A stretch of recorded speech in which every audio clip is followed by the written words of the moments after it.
This is Winnipeg Sports Talk Daily with Andrew Hustler Paterson and Michael Remis.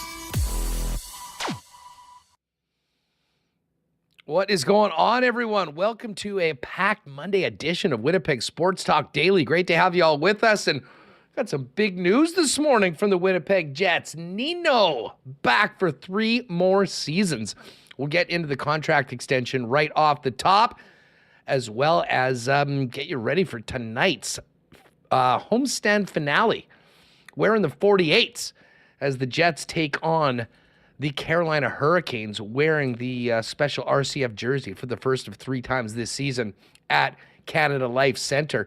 Coming up on the program today, Jeff Hamilton's going to jump on first. We'll get Hammer's take on the Nino extension, as well as the game tonight, in addition to some off-season CFL news with Buck Pierce staying with the Winnipeg Blue Bombers. So Jeff's first up, and then we'll kind of dive into a little bit more extension talk in tonight's game, as well as the game on Saturday with Paul Edmonds, voice of the Winnipeg Jets for 680 CJOB. Lots of hockey news to get to, though, as well. Dave McCarthy is going to jump on with us a little later on in the program. We'll get to the Coolbet Lines, touch on the Monday Nighter as well, and, of course, everything that happened on the weekend in the National Football League as well. But big news today, right out of the gate, Nino Niederreiter extending for 3 seasons. We'll give you our thoughts on that coming up in just a moment when we get Michael Remis in here. Got to thank the sponsors that make this show happen each and every day.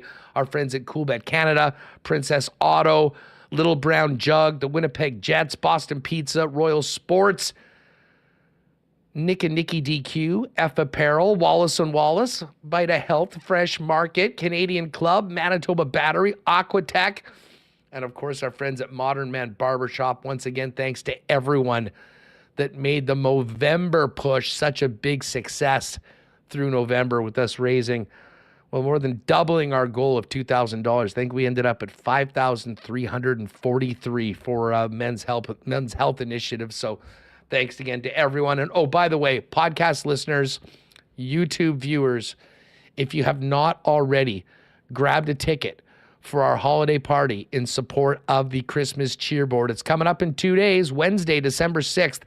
Do that ASAP because we are just needing to finalize numbers and make sure we've got the capacity. So if there's tickets available, they're there. Jump on them.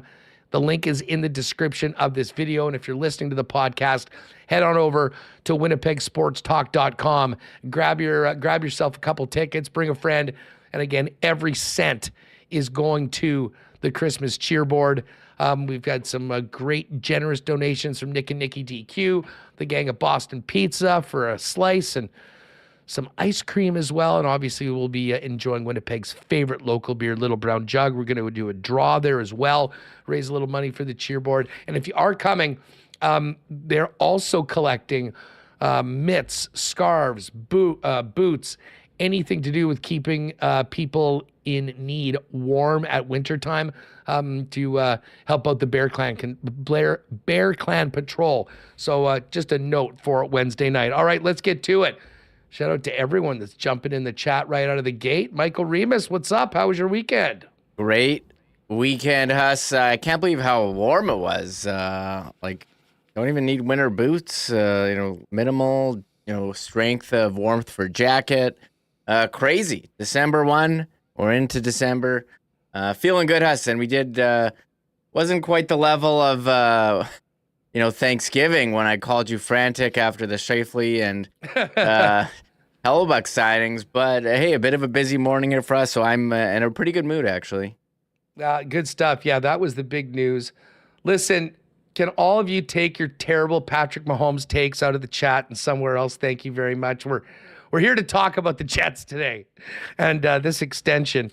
All jokes aside, we will talk some NFL a little later on. I see a very excited Connor Rabchak in after his Niners got the big win. But yeah, man, this morning, 10 a.m., boom, Nino back. And to be honest, Remis, I mean, let's think about all of our conversations on this show about a potential Niederreiter extension. We figured I mean, if anything, I think you could argue that he's been a bargain at $4 million per season since he's been here. He just turned 31 at the beginning of training camp. The talk wasn't as much about the dollar value, it was about the term. And I think I would have assumed that Niederreiter and Niederreiter's people would have preferred a 4 or a 5 year deal. But from a Jets perspective, to have a guy that adds so much on and off the ice to the Winnipeg Jets for a 3-year term beyond this season, I think it is listen, it's another great bit of business by Kevin Cheveldayoff and the Winnipeg Jets. I don't think it was much of a surprise because of how much we have heard that Nino loves the team, the organization, the city, wanted to stay here. And to be honest, those are the sort of guys you want to be Winnipeg Jets. And I got to say, I'm excited to see Nino continue on his career here in Winnipeg. And maybe he's found a home that, will be where he plays for the majority of the rest of his NHL career. Bottom line, from my perspective, is this is a dude that scores 20 in his sleep. He's done it 7 times so far in his NHL career. He's on pace to do it again this season. But this is far more than a guy that'll just pop you 20 plus. This is a guy that is a big physical forward that can play in your top 6 with top players if needed, and has been a part of that wrecking crew Lowry line that has been lights out basically since they were put together at the beginning of the season. So from my perspective, it is a win-win. The only thing I would say if I was on Niederreiter's side, I maybe would have grinded a little bit more for that 4th year. But from a team perspective, it makes so much sense. And the other thing, and I think I've mentioned this on the show before, I mean, Niederreiter is, especially with an extension, staying here, coming here, having played in a bunch of different spots, appreciating what we have here in Winnipeg, both from the city and the team. Like, this is exactly the sort of guy I want in the dressing room when a Rucker McGroarty turns pro, when a Colby Barlow turns pro. I think he can be a great mentor for young players as well, in addition to doing a pretty damn good job night in and night out as part of this Jets forward group. So interested, and I may as well, just before I get your take, throw the why not question of the day out in the chat for Not Autocorp at Waverly and McGillivray. And if you're listening on the podcast, send us a tweet at Sports Talk WPG. We can boost some of those as well. Thoughts on the Niederreiter extension, both when it comes to dollars and as far as the term goes. What did you think? Yeah, well, it wasn't much of a surprise. We were talking about Scott Billick was mentioning it a couple weeks ago when we went into it on the show. I did find it interesting that late last night, the Winnipeg Jets put out this video. Actually, it was yesterday afternoon. I don't know if this was a little foreshadowing by the Jets social media team. They said, "You thought Nino couldn't be any more of a good guy? Guess again. This year, Nino has partnered with the True North Youth Foundation to mentor one of the under-13 Winnipeg Jets hockey academy teams. He's generously donated equipment to every player and will be spending time with them on and off the ice through the season." And I thought, oh, that's interesting timing. And I was like, whatever happened to that Nino extension? We were talking about, we had Billick on here. Did that just not get done? But, this morning, 10 a.m., nice little press release here. 3 years, great job. I don't think it's too long. I mean, the guy's 31. He just turned. So you're not getting him going too. Hey, you're not buying the 35, 36, 37-year-old years. I mean, he'll be 32 just before the start of training camp at the beginning of September next year. And I see a lot of people going, hey, this is what we were saying. Listen, I agreed. That was what the push from the Jets should have been. But sometimes you have to give a little to get. And I wasn't sure whether they were going to have to get a 4th year. But as I say, good job on everyone that was involved in it, and good job for Niederreiter, I think, for reading the room, realizing what the team could do, what made sense for the organization. And I'll tell you what, if he's still playing at a high level when he's 34 years old and finishing up that season and likes to be here, I'm sure there'll be an option for him to stick around, because he is a quality player, a quality person. Remis, he really does seem like the exact sort of guy that the Winnipeg Jets were looking to add into this dressing room. And it makes last year's deadline look even better, knowing that Nemetsnikov re-signed for 2 years and now Nino for 3, considering the relatively low prices paid at the deadline for those two individuals. Yeah, we know what type of player he is. He brings the game that goes into the corners, goes to the hard areas in front of the net. He's a perennial 20-goal scorer 7 times. And this is a type of player that they didn't have a lot of, so he fit in so well with the Jets roster. He's playing on the third line now, but he can play in a top 6 role. He can play a power play role. And almost reminds me of when they signed Matthew Perreault to that 4-year deal starting with 2017-18. He was also making $4 million. That was $4.125, and he was a player. Rick Ralph coined him the human jumper cables. He could play in every line, and was also a great team guy. So I don't know if he fits. But the Perreault are certainly different type of players, but just maybe the dollar, that guy who can play on any line making $4 million, that's where the similarities were for me. But solid signing. And for Nino, maybe he thought, hey, when I'm 31, I'm going to be 32. Maybe are the teams out there going to want to give a player, over 30 this long of a deal? And he was looking for a term. He came here, didn't know much about the city, and has expressed how much he likes it here, and he certainly showed that by signing a 3-year extension. So by the end of this contract, Nino will be a Jet for 5 years, or 4.5. I guess 4.5 because it was trade deadline last year. But that's pretty good for a trade deadline acquisition. You didn't expect that when last spring. No, and I'll be interested at some point to hear from Cheveldayoff as to. We knew that they really respected the player. We've seen a lot of Niederreiter with Minnesota, with Nashville, who the Jets acquired him from, as well as his previous stop in the with the Carolina Hurricanes. But Nino absolutely could have, especially with the way this season has gone so far. He is playing at a very high level on a line that gets a lot of attention. Certainly from other GMs and coaches and people in the know. We might focus on, the top scorers a little bit more. And I think it's natural in the world of fantasy hockey and the media and highlights that, Mark Scheifele and Kyle Connor and Connor Hellebuck are going to get more of the headlines, if you will. But Niederreiter's an incredibly respected player. And it would have been entirely in his right to try and have a monster season and go into free agency and see if there was a better deal or a longer deal out there for someone that brings what he has. But I think that's part of the reason why I think fans are so high on Nino, is that he was pretty clear early on that he really enjoyed it here, like the culture of the team, like the culture of the city, and wanted to stick around. So, to not hold out for a longer term, to do a deal that makes sense for both sides.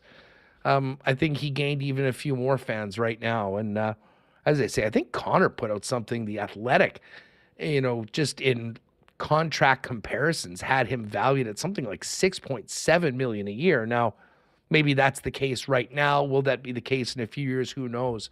But as I mentioned before, on the ice, off the ice, there's so many intangibles that make this a great signing for Winnipeg. And got to tell you, sign me up for 3 more years after this of Nino riding shotgun with Adam Lowry, considering what those guys have been able to do together. And we definitely know that if an injury or two happens, very capable of playing on the second or the first line with top-end players as well. Yeah, and again, he's played on the top line, he played in the third line, can play any line. So he's certainly been a great add for the Jets. And here, so let's look at the Jets' contract status going ahead as he signed for 3 more years. For next season, they're basically all set. All the players right now, all the forwards under contract for next season, except Cole Perfetti, who's an RFA, who he's going to get a big raise after setting a career high in goals over the weekend. What a tear he's been on. And David Gustafson's an RFA, but I can't imagine he would get a huge raise over that $775,000. And on the defense, Brendan Dillon, UFA, Dylan DeMello, UFA, some decisions to be made there. Logan Stanley, RFA, Declan Chisholm, RFA, and he'll be back in the lineup tonight.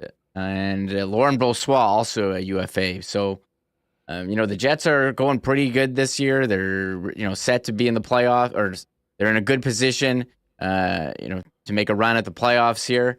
But next season, the team is basically set. So a nice signing for Nino, give the team some stability and also give himself some stability after bouncing around. Whereas Nashville, Carolina, Minnesota, the last couple of years, and he'll be here for another 3 after this. So this wasn't unexpected, but when you hear a guy's going to re-up after hearing so much, this guy, no one wants to play in Winnipeg. I mean, you can go through the long list, Huss, of the number of players that have signed extensions and long-term extensions, and there's a couple guys who said, no, I don't want to be here. So Dubois, who doesn't know what he's having for dinner, and was just going to figure it out when it comes. And there was Trouba, and Trouba.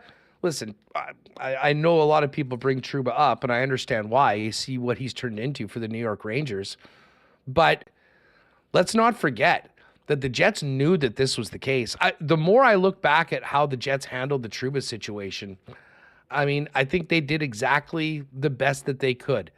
They kept him in his ELC, and with his extension, they got maximum value for him while he was a Winnipeg Jet. And then with 1 year left, they traded him. Morgan Barron's playing very well for the Winnipeg Jets right now, and you hope that Billy Hanel will turn into a solid contributor at the NHL level. We'll see what happens with that over the next couple years. But it is important to know what a guy like Trouba did for the Winnipeg Jets during that time. And that's really the one piece that they seem to be missing right now. I'm very comfortable with this forward group going forward. And I think it's pretty clear where the potential of an addition would be when the Winnipeg Jets, do maybe make a move in around the deadline. If you can get a big, solid right-hand shot defenseman that could come in and kind of fortify your top 4, who knows what this team can do. But right now, the forward group is great. And as you just laid out, Remis, this forward group's pretty much going to be here for another season as well, which may complicate things when a guy like Barlow or McGroarty come in and potentially ready to go. But, competition is a good thing. And that will sort of lead to our conversation about what's happening on the blue line right now. Declan Chisholm with a nice season debut against Chicago, and he's back in the lineup tonight. And listen, Nate Schmidt's contract obviously is a little bit problematic with how much he's making right now, but Nate Schmidt hasn't had a bad season at all. He and Dylan Sandberg, I thought, have been played very, very well and have been reliable and basically have had great results on that third pairing. So you want to have competition to get into the lineup and the need to play well to stay in it. And I think that's a spot the Jets are in right now. We'll get into more of this lineup for tonight and the way things look with Paul Edmonds, Jeff Hamilton coming up. But let's hear from Nino, because he did speak after the morning skate today. Everyone wanted to talk about the new deal, and Nino was asked about the negotiation process and how it went from his representatives and his team, the Jets. I think it went well. Obviously, I'm very happy to be here for another 3 years, and you're kind of part of it when you talk to your agent, what the plan is and where to go. But overall, I trust him, and I think he did a good job, and I'm very happy to be here. I remember talking to you in the summer, and you said, I got to go out and prove that I deserve an extension. That's a refreshing attitude for a guy with as many games and as accomplishments as you. But you've come in and obviously had a great start to this season. And what is it about this fit that works so well for you? If at the end of the day, you always go out there and try to prove yourself and prove to the team that you deserve another contract. And I think that's the attitude I've always had throughout my career. I don't try not to take anything for granted. And like I said, I'm happy to be here, and I think we have a good chance for the next coming years to be an elite team, and happy to be a part of it. All right, there's Nino Niederreiter on the negotiation process. Of course, there was a couple big signings right at the beginning of the year. Thanksgiving, a double bomb from Kevin Cheveldayoff on the extensions of Mark Scheifele and Connor Hellebuck. Nino asked if he was influenced by the message that sent to the club. Yeah, absolutely. I mean, it definitely showed to the city and to the team that they want to go for a run here and want to be a contender. And I think as a player, that's where you want to be. And obviously, once they signed, I tried to do whatever I could possibly to play my best hockey and earn another contract. And now here I am, and pretty happy about it. Oh, he certainly, and his approach, like, I wanted to come out and play my best hockey and earn another contract. You don't hear that enough from NHL players. Let me just say that. But that's a big part of the reason why I think he's been so impressive, both the way he conducts himself and obviously making a difference for the Winnipeg Jets on the ice. Here's one more from Nino, and we did hear from him early on in his time. Mike McIntyre had that piece in the summer about, wanting to stay in Winnipeg and, to his point, earning a contract. Here's Nino Niederreiter on why Winnipeg is such a good fit for him.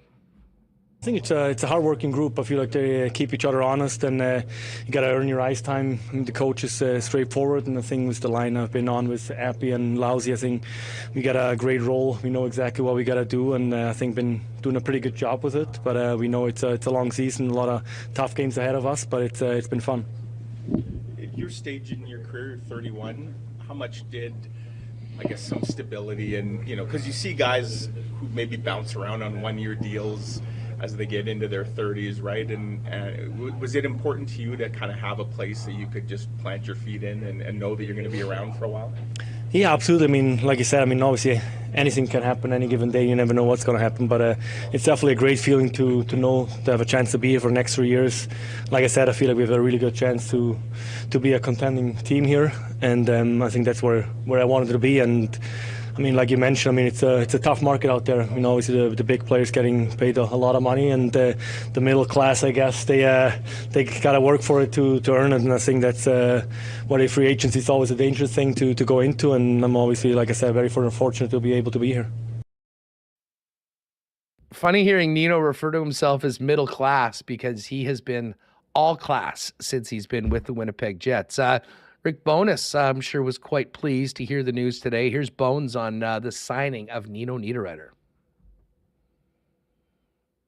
What does it mean for you as a head coach, though, to have a guy that's that consistent, locked up for the next little while? That he wants to be here. It's plain and simple. He wants to be a Winnipeg Jet.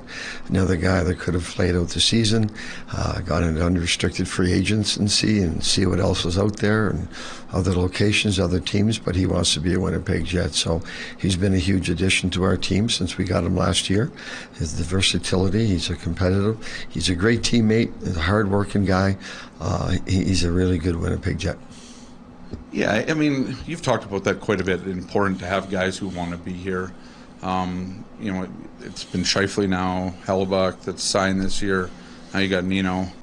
Who's next?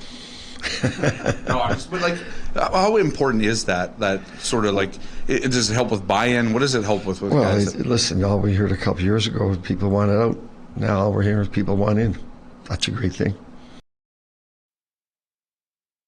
Money quote from Bones there. All we heard about was that everybody wants out. Now everybody wants in. And that's great for the city, for the psyche of the fan base. It's definitely great for the organization. And I don't think there's too many people that aren't pleased that Nino Niederreiter is going to be hanging around for another 3 seasons. We're going to chop it up with Jeff Hamilton and get his thoughts on the extension and more. One quick note, and we'll talk about this more with Paul later on, but Declan Chisholm got in the lineup finally against the Chicago Blackhawks on Saturday, had his first NHL point, certainly acquitted himself well, and he is in the lineup again tonight. Here's a quick bit from Bones on Chisholm getting in again because of the way he handled things in his season debut on Saturday afternoon. It's as simple as that. He played very well. There was a couple of hiccups, but it's going to happen. It happens to a lot of the players in the league. But for his first game, I know he played a couple of years ago, but for his first game with us this year, that's what we need him to do. Go back, get the puck, and get it moving. And then, like I talked about the other night, sometimes the defenseman will go back and he'll feel pressure and he'll give his problem to somebody else. You're making the wrong play, right? Here, you take it, you deal with it. But Cheesy didn't do that. He made the right play, and when he knew when he had to hang on to it, he hung on to it. But it's his mobility and it's his puck moving. And yeah, so he earned that right to play again tonight. All right, there's Bones. We'll get into more of tonight's game with Paulie a little bit later on in the program. Listen, just before we bring in Jeff Hamilton, gang, the holidays are here, and there's a CC for every occasion heading into the holidays right now, whether it's for entertaining, gathering, and consuming on your own, or gift giving.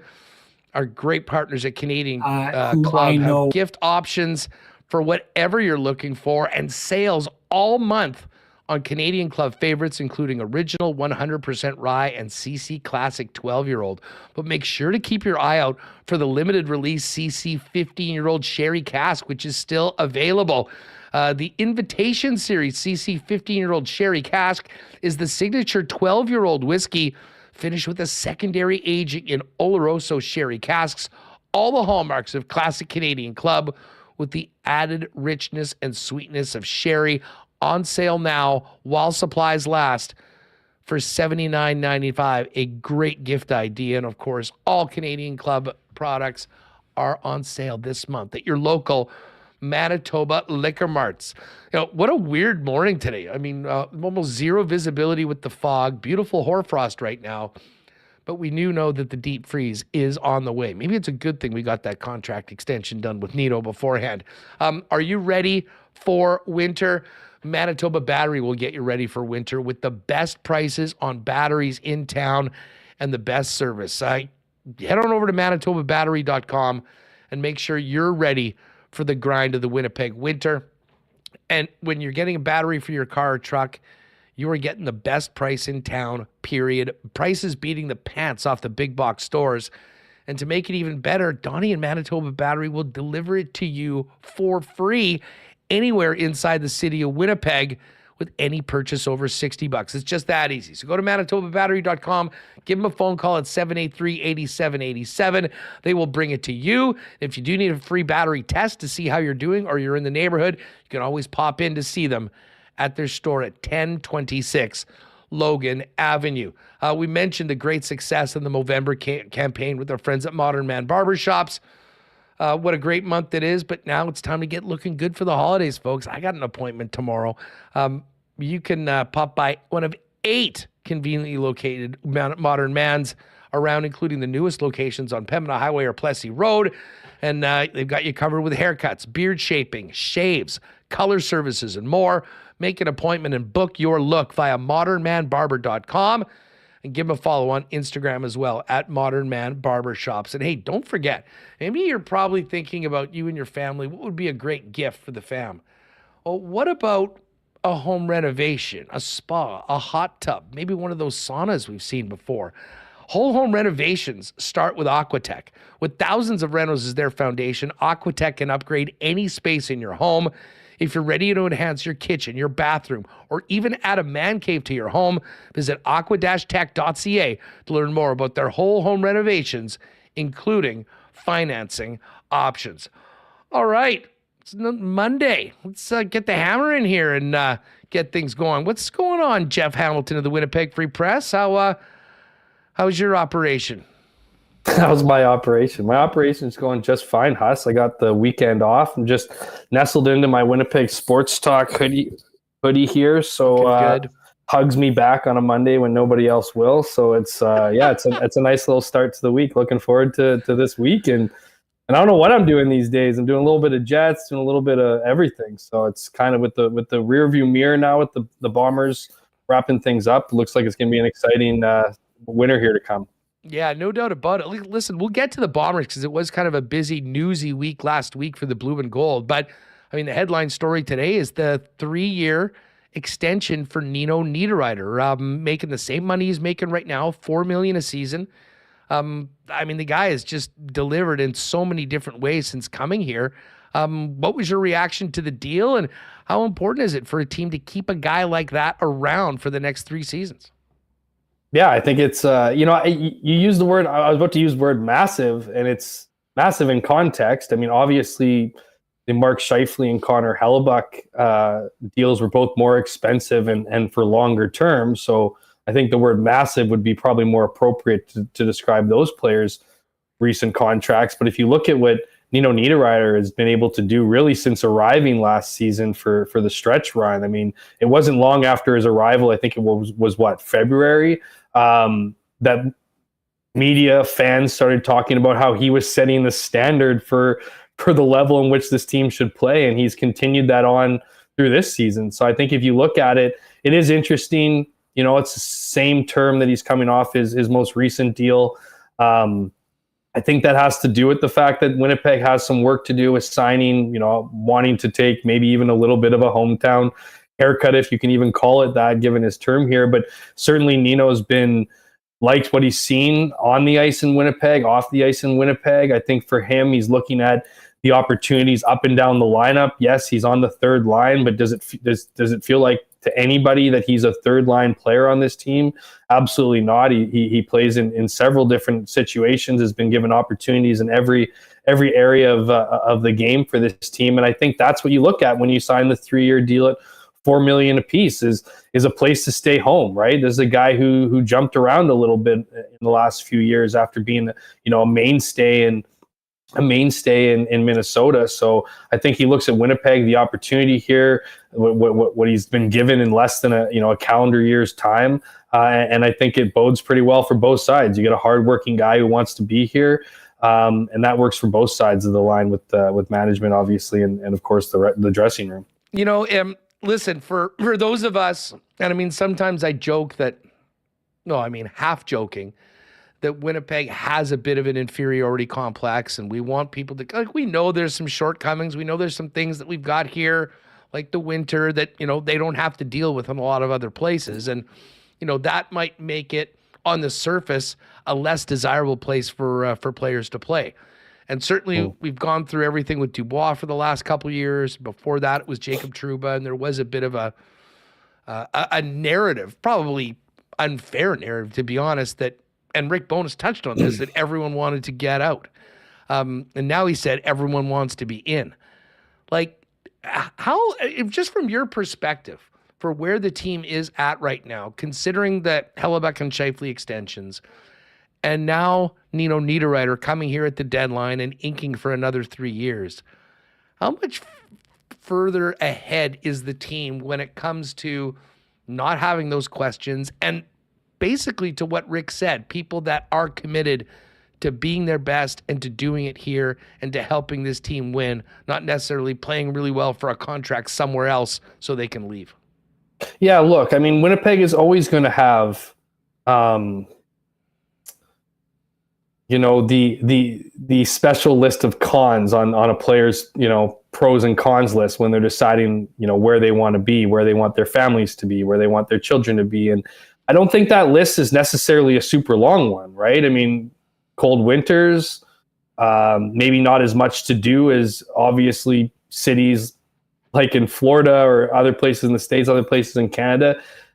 But what the Winnipeg has in the pro side is also fairly unique. You know, they have a hardcore fan base that cares. And while, you know, there's certain things that come with, you know, a hardcore fan base, you know, high media attention, all those things that maybe can be perceived as a negative, there's also a lot of positives with that. You want to play in a city that cares about the team. You want to play in a city that cares about the sport, that's educated in the sport. You want to play for a team that people care about what they're doing, you know, daily and weekly. And so Winnipeg has that in spades. And so, you know, I don't know if it necessarily is about convincing the entire league that Winnipeg is a place to be and that there's some kind of shift in that because guys like Nino Niederreiter who have been in other markets decide to commit to Winnipeg for the time they did. Like I said, I mean, there's lots of benefits for Nino Niederreiter playing here. It's not a one-side deal for Winnipeg. He certainly gets his benefit, as I said, with all the playing time in that. But I would say it's about kind of showing off what you do have, not claiming what you don't. And, you know, I think maybe that's where things change in that you look for players, right? You look for players who you think care about those things, right? Care about those things in their big laundry list of things that you hope is below win a Stanley Cup. You're assuming that most players will have that as number one, whether it's true or not. And then you want to find players who care about, the atmosphere, the fan base, that kind of excitement in a city. You don't want guys who want to, and you can use a guy like Pierre-Luc Dubois perhaps there, right? He's a guy that wanted to go to Montreal, so, he would have faced a lot of heat there from media and fans and stuff. He went to Los Angeles, which has a little bit of an easier time for that. I mean, there's just certain players that covet different things for their life. And so it's about identifying those players who don't like just Winnipeg for what's happening there right now, whether that be the team cohesion, the camaraderie between players, the fact that they're winning games right now. It's the other stuff that you kind of need to flex too, the passion, the passionate fan base, the passion that the city has behind it, the being in somewhere where things truly matter. Like, those things matter to players. And so I think when you see, a team like the Jets, who I guess you can make the argument right now, and I'm not, only reason why I say guess is because, there's going to be some time here where they hit adversity. That's just the case in every season. As the deeper you get into the year, the tougher it is to win games. But when you see what they're doing now, but you see what they're building, what they could be, in 1, 2, 3 years' time, it's a lot different than if you were to ask that question a year ago. So I'm not surprised by any means that Nino Niederreiter would be interested in coming to Winnipeg. And if they can keep this up, I think this makes the trade deadline a very interesting opportunity for any other players that might be looking at, a place that could benefit their careers for the rest of the season. Yeah, I'm with you. I mean, and he's sort of said this from the day that he got here, but particularly with the work that Mike did in the offseason with that piece on Nino and what we'd heard so far this year, and, now kind of, being more involved in the community.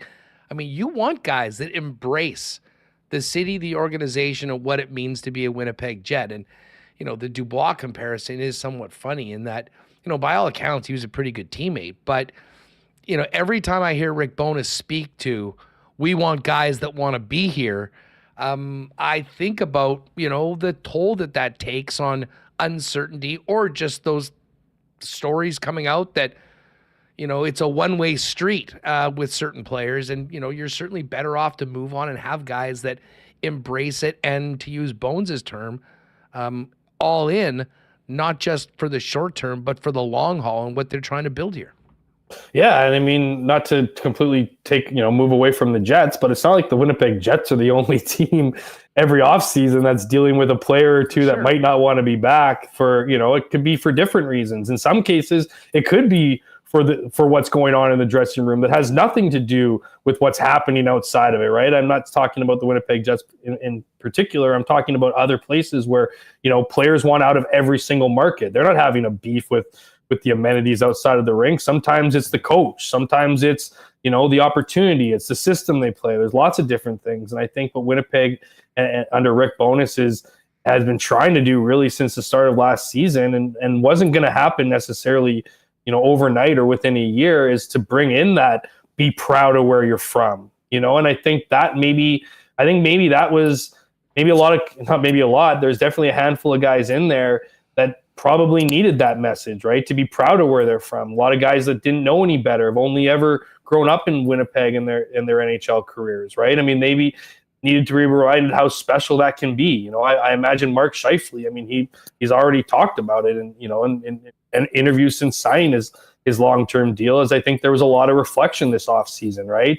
There was certainly an opportunity for him to go elsewhere and to take his talents maybe a different place, and, maybe would have saw the a new clean slate or whatever somewhere else as a benefit to his career, when in reality maybe it was reflecting on the years that he's grown up here, that he spent here, and maybe the job not being over, and that's why you want to commit to a city. I think that's really been I don't think it's a particular effort outside of just maybe reminding players to be grateful. That's one of the things I think Rick Bowness has brought in, and his coaching staff has just been, be excited about your opportunity, be excited about where you're playing. Every day in the NHL should be a good day. And while, it's easy to kind of say that and be, tell players, look how much money you're making for playing the game and all those things. Life is relative. So maybe we're seeing a bit of a shift here away from, what the negative things are of this city and start embracing some of the positives that come with playing in such a hockey crazed market like Winnipeg. Well, the other thing, I mean, listen, he's been part of an absolute wrecking crew this year with Adam Lowry on that line, and that is well documented.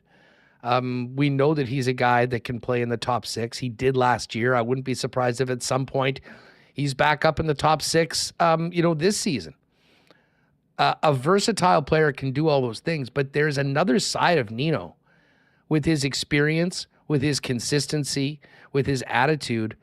Like, to me, Jeff, that is exactly a guy that I want in that room mentoring a Barlow, a McGroarty, a Brad Lambert, a Chaz Lucius. I mean, you can name the young players. Hell, Huss continue to mentor guys like Mark Scheifele, like Josh Morrissey, like Kyle Connor. Like, I don't think it has to be just the younger guys. I think it's a reminder, those guys maybe don't need the reminder as much, but everyone, no one stops learning. So having any, whether it's the impressionable younger guys who are, making their way into the league and seeing what it takes to stick and to be a Nino Niederreiter who had some, certainly some fanfare early on in his career as far as his draft went, but has really had to fight and claw his way through the NHL. Whether you're a Mark Scheifele, a Kyle Connor, or a Declan Chisholm or a Logan Stanley, I think you can certainly get a lot out of what his journey has shown so far in his career.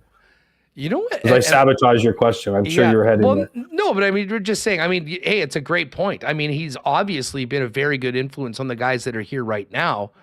But also the exact sort of a player, I think, that has that sort of experience and has that attitude that, you want to be there when younger players are cutting their teeth and being welcomed into a new dressing room.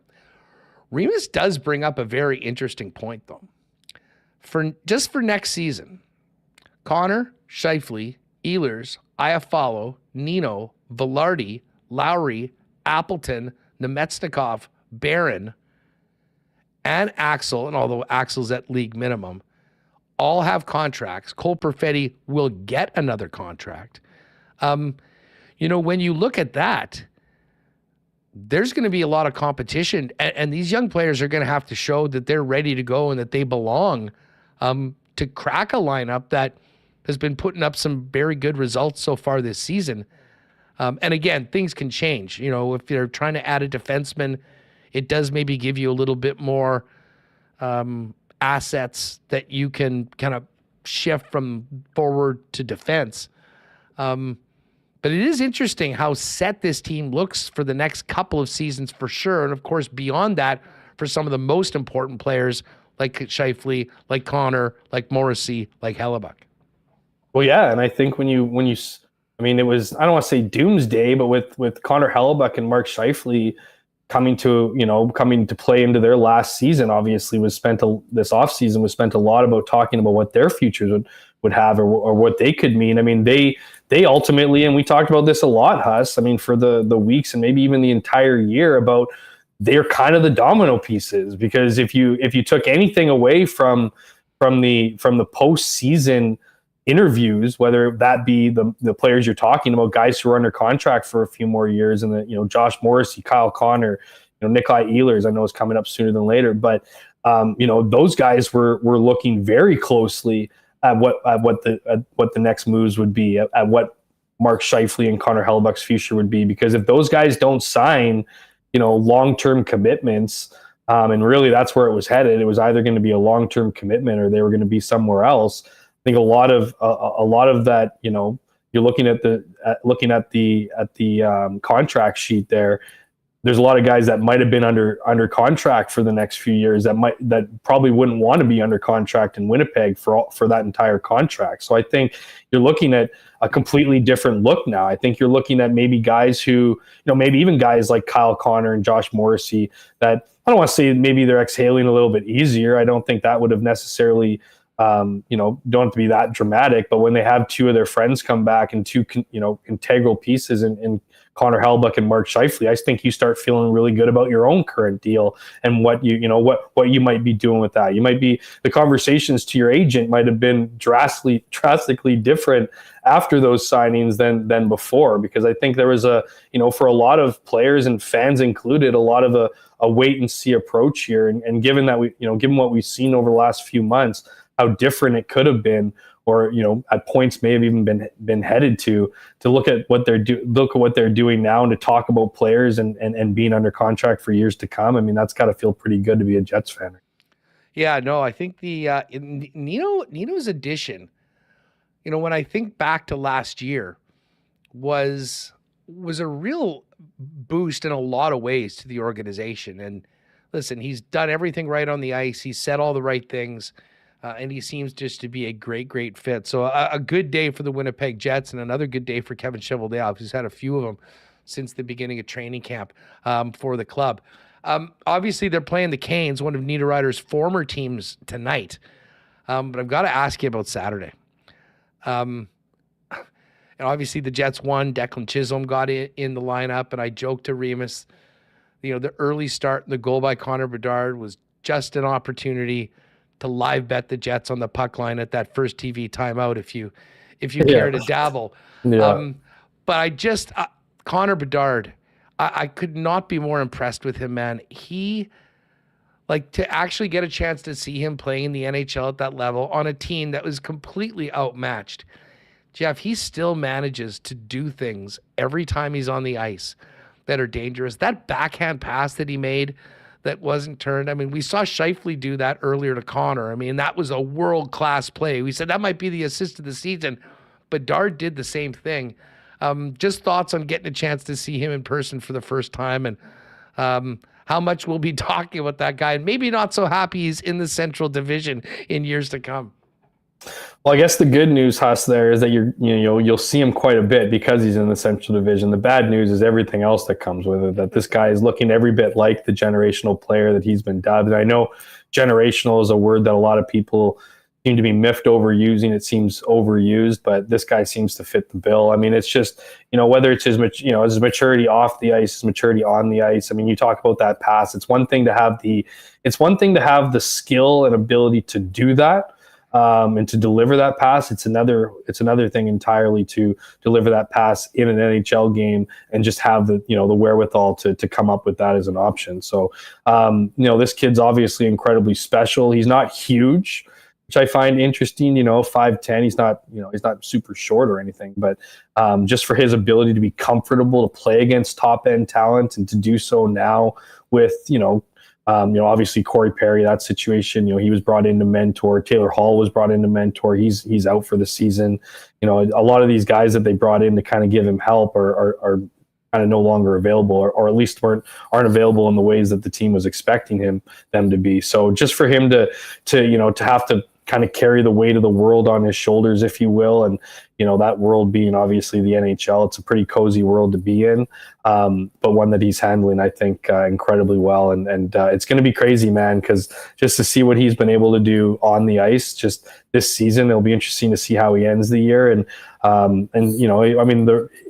let's face it, the rebuild for the Chicago Blackhawks rests, I think it's safe to say squarely solely on his shoulders. And, and I think just what we're seeing, how he's handling it, I think they're going to be a lot better sooner than later, just given what he's been doing. Yeah. Sure. I mean, listen, this kid is going to be a franchise cornerstone. He'll probably, I wouldn't be surprised if he gets 40 this year, and he will be automatic 50 goals probably for the next decade. And that's not a good thing if you're in the division, but I mean, it is a great thing. And listen, I know there's been lots been made of, the ridiculous thing that he and his family had to go through over the course of this last little bit.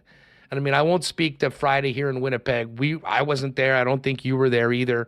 No.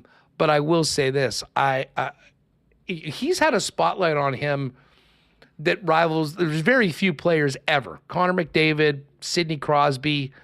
It's a short list that have had the attention that has come along with his superstardom leading into the National Hockey League and being drafted number one. I can't say enough, though, about the way he's handled himself leading into this, as well as through this other ordeal off the ice. I mean, he does have a maturity level that frankly, I think you really have to for a player in his situation to succeed at the level that most of us expected he will. Yeah, like, and I think if anyone is prepared for that, it's a Connor Bedard. I mean, this guy, it's kind of like, he didn't come out of nowhere, right? Like this has been slowly building. He is where he's supposed to be at this moment, and that's in the spotlight. He's known this since he was 15, 16 years old, that he was going to be a special kid, that he was going to follow in the footsteps of guys that you mentioned, whether that be the Sidney Crosbys, the Connor McDavids. I mean, and that's the unfortunate part, right? It's the unfortunate part about society that we live in, that we often put a lot of weight on young kids' shoulders, a lot of pressure on them to succeed. I mean, they are paid well. There's no denying that, right? So, there is a lot of expectations. Hell, there's a lot of expectations that Connor Bedard puts on himself, and you could probably make the argument that they exceed anybody else's expectations for him. This is a kid that's been working for this moment, isn't really, you could make the argument, much of his life, for sure. And just to see the maturity that he's been able to handle things and deal with some of the things, I'll take the word from him, bullshit that he's had to deal with, outside, that's been perpetuated by, people outside and rumors and with social media and all these things. Those questions were eventually going to happen, for him to handle them the way he did, and to take it, I guess take the questions as they come. I know a lot of people felt that was unfair, and a lot of people feel like he shouldn't have to be addressing those. I think it's an unfortunate situation all around that he even has to. But I'll just end it with what you said, Huss. I mean, the maturity that he has and brings to the table, I think he handled that with quite some aplomb. Yeah, and listen, the guy put some asses in seats too. I mean, it was great to see how full the building was, and I know it was quite obvious that there were people, lots of people coming from Regina where they watched him play for the Pats. But I mean, there was a guy behind us that came in 8 hours from Northern Ontario because he wanted to see Connor Bedard, and certainly the Jets are going to need to be able to deal with him for a long time in this division, I think. But he's great for the National Hockey League. And, hopefully this entire sordid saga of the last week and a bit is kind of behind him. And, maybe there'll be some good with it. Maybe people won't be so stupid on social media to run with and jump on things that have no basis in reality and are, frankly, completely over the line to begin with. But anyways, couldn't be much more impressed with what he had to say. Hey, listen, before we what'd you go and do? He becomes the rookie of the month. Yeah, listen, he's probably every there's month a steal, right that kid. I think sure. he's scored he's got points in 8 straight games. And he's got a shot. Like I'll ask Paul about this too. I mean, it was impossible not to just keep your eyes on him. And some of the things that he does, I mean, it's like he's got a sixth sense out there. And I mean, his shot, his skating, he's got a very unique style that, I mean, it's almost like it was built in a lab. And as far as how in some ways it probably was. Yeah, absolutely. But someone can be his size and have that much ability, power, all that. I couldn't be more impressed with Connor Bedard. Quickly, let's get to the Bombers. No Buck for Saskatchewan. He's back as the OC. Just maybe a quick verb from you on how important this is for the Winnipeg Jets, knowing that the brain trust is together, and now Buck will be back with this offense again going into next season. Oh, I think if you're the Winnipeg Blue Bombers, you're obviously really happy about it, and I imagine Buck Pierce is pretty happy about it. I'd be curious to know just how badly he wanted the Rough Riders job. I mean, if you look at some of the stories in behind Corey Mace getting it, I mean, there's that one that Justin Dunk came out with talking about, like, I wanted that effing job. Like, he went in there and wanted that job. That, I got a ton of respect for Corey Mace. I don't know him super personally by any means, but everyone I've talked to everyone I've talked to about him has been nothing but great, great comments and great feedback. So I think Saskatchewan gets a really good player in Corey Mace. It's just, I don't think Buck Pierce is the kind of guy to walk in and say something like that. If that's what they were looking for, that's probably not what they were getting. I think this was Buck Pierce's first kind of jump into that world, right? Like, I think that he was, he had turned down other opportunities in the past to even interview. And I think this was a sign that he was ready, right? And had he gotten the job, I'm sure he would be thrilled about it. But to me, it just I kind of look at this one as in he's ready. Is it a place he would necessarily want to go in Regina? Like, I don't know. I don't know that to be true or not, because you look at, with Jeremy O'Day there as the general manager, Craig Reynolds as the guy running the show. I mean, I don't know. There's not a lot, if I'm being honest, there's not a lot of things to be super happy about there. You know what I mean? Like, I think there's a lot of prove it to me for those two guys in their roles. And that's not exactly a great situation to be in when you're the head coach. Your GM kind of has to prove it. I know he's got a 3-year extension, but anyway, I think Buck Pierce is certainly happy to be back. I know Wade Miller, I imagine, is super happy not to lose him to the Riders. But I also don't think this is the last we've heard of Buck Pierce getting an opportunity. And, but for now, he's going to be leading that offense. He's going to be leading Zach Collaros and that number one attack that he's been responsible for the last 2 years for at least another season, and with the hopes of getting back to the Grey Cup again for a 5th straight time. Yeah, you bet. Well, I mean, they're in good hands. Now we got to see who's going to be on this team next year, and a lot of work to do for Kyle Walters heading into the offseason. Hammer, always great to chat with you. Have a great one tonight. Enjoy this hockey game this evening, 6:30 start, and we'll do it again soon. Always a pleasure, my friend. Thanks for having me on. Have fun with Paulie next. Miss that guy. You bet. Hey, by the way, we got 500 in the chat right now. Welcome, all of you. Hit that thumbs up if you haven't. Really helps us spread the channel on YouTube. And if you haven't already, make sure you've hit that subscribe button. It's totally free. And when you're not able to catch us live, you'll hit YouTube, and the freshest, latest Winnipeg Sports Talk content will be there for you. So hit that subscribe button and give a thumbs up for the Nino extension for all you Jet fans out there. Speaking of the Jets, Paul Edmonds, voice of the Jets, is jumping on with us in just a minute. You know what? Tonight, Carolina Hurricanes in town, 6:30 start. We're going to get into that with Paul in a moment. You know what makes great holiday gifts? Tickets to see the Winnipeg Jets and those new 48 jerseys that we're going to see for the first time tonight. Really looking forward to seeing how the entire kit looks when the team gets out on the ice. I know they were promoting them at the game on the weekend. I mentioned when I was in Edmonton in week 2 of the season, I was blown away at how many of the 48 jerseys I saw on the road amongst fans. I'm seeing more and more at every game right now. But if you are thinking about a special gift for a Jets fan, maybe thinking about flying the 48 like the team will be doing tonight. Of course, ticket information, winnipegjets.com/tickets, and check out those jerseys wherever you get your favorite fan gear and duds. Let me give a big thanks to our friends over at Vita Health Fresh Market. Great prices on natural organic supplements, beauty products, and groceries, with 6 locations in Winnipeg and online at myvita.ca. Now listen, I know Men's Health Month is over technically, and we had a great time doing the program with Prairie Naturals. But guys, men's health should be on top of mind all 12 months of the year. And that's why things like Prairie Naturals' #1 line of men's health supplements are available for you, not just in November, but all year long. Formulated to help males address challenges with prostate health, andropause, low libido, testosterone, stress, male energy, and performance. And you can pick those up at your local Vita Health, proudly family-owned and operated since 1936, empowering people to live healthy lives. Online at myvita.ca, fully shoppable website, and 6 locations for you here in Winnipeg.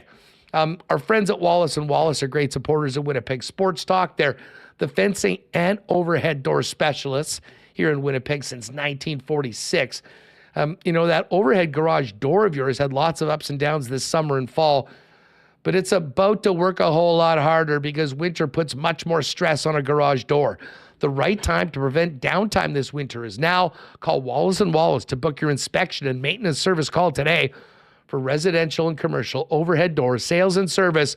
There's only one name or 2 you need to know, and that is Wallace & Wallace. And hey, just as we get to Paulie, don't forget, gang, great deals all month long at Winnipeg's #1 menswear destination, F Apparel. And F gift cards are an amazing gift for that guy in your family that maybe is thinking about up in the menswear in the closet this month. Pop by and see them at 190 Smith Street downtown, or go to their website at F Apparel, that's EPHapparel.com, to find more about all of their lines, their custom suits beginning at $400, chinos, golf pants, custom shirts, both tucked for your suits, untucked styles to wear alone, an incredible selection of menswear accessories. Of course, they'll be doing a big Boxing Day sale, but in the meantime, get great deals on gift cards all month long for December, just in time for Christmas at F Apparel. All right, big news this morning and a big game tonight surrounding the Winnipeg Jets. Let's welcome in our pal, the voice of the Jets on 680 CJOB, Paul Edmonds, to the program. Paulie, Remis, I think he's muted. We're just going to get that mute done. And then Paul is going to join us. The mute is off. The chains are off of Paul Edmonds, and he joins us now on WST. What's up, Paulie? How are you? I'm really good. I mean, could we have planned this any better? We kind of set this up last week, and then there's some news of the day here today, and outstanding news, I think, for the Winnipeg Jets, Hustler, and something going forward. It's always interesting to me because it wasn't that long ago that there was not a cry in our market, but at least a number of people that felt that the Winnipeg Jets, with the departures of Wheeler, and certainly you didn't know what was going to go on with Pierre-Luc Dubois and his contract status, that maybe they felt that it was time to move some pieces out and tear this thing down and rebuild. And I just knew that the organization didn't have any appetite for that.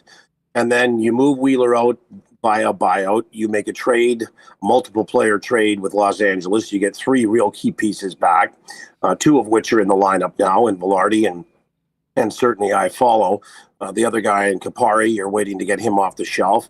And things come together with a couple of contracts with your #1 center and your Vezina candidate goaltender. And all of a sudden you're looking at the window being wide open again for the team.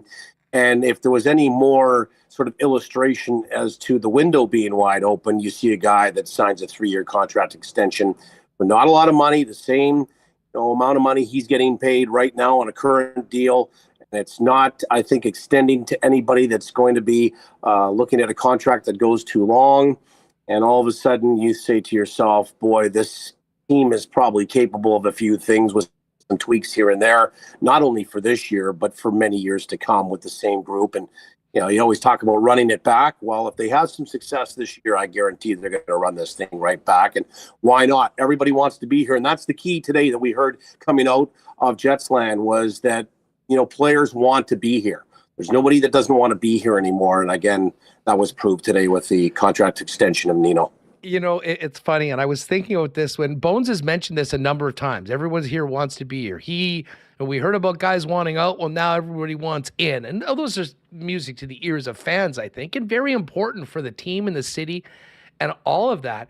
I do wonder, though, if Bones went in at the start of training camp, or even the first year, and said, listen, if you want to get the hell out, get the hell out. Everyone's here, one of those Bones moments. But the message is not lost on people, and I think the fan base as well. And that is part, Paul, of why I think just the atmosphere, and I mean, you can speak to it as well as anyone being with the team on a daily basis at home and on the road, that, we've heard the talk for a long time about what a close-knit group it is and all that, and I think at times that has been more true than others. I would argue that it seems as true as it's ever been right now with this club, and I think today's extension, a perfect example of that. The most revealing part was that, we see the aftermath. We see the final result, and that's the contract extension at $4 million for 3 more years per. But we don't see the lead up to that. And today, Rick Bowness was talking about, they got kind of moving on this last year during the exit interviews. And Nino went to management and the coaching staff and said, I'm interested in staying here. I've got 1 year left on my deal, and if you can make this work and we can make this work, I want to stay here. So we saw the birth of this, the genesis of this, cultural revolution, if you will, with the Winnipeg Jets going into the start of last year. and it carried through and developed some momentum, I think, as the season went along, and you acquired a piece like Vladislav Nemesnikov and Nino Niederreiter and guys that signed, extensions, Nemesnikov during the offseason with a new contract because he was UFA, and now Nino's deal. So, the birth of this started a little while ago, and I think it just lends credence to the fact that things have changed here, and guys just find not a comfortable sort of situation to be in from the standpoint that, it's a country club, but just that they feel that they can win here.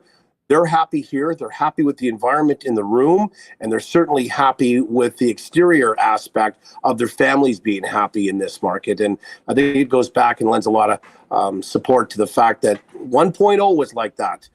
You talk to some players and administrators about the Winnipeg Jets 1.0 and how everybody really enjoyed being here. And sure, there was the guys that would come in and get traded here and they go, oh, I'm going to Winnipeg. And then they got here, and the thing that you would hear is they loved it here.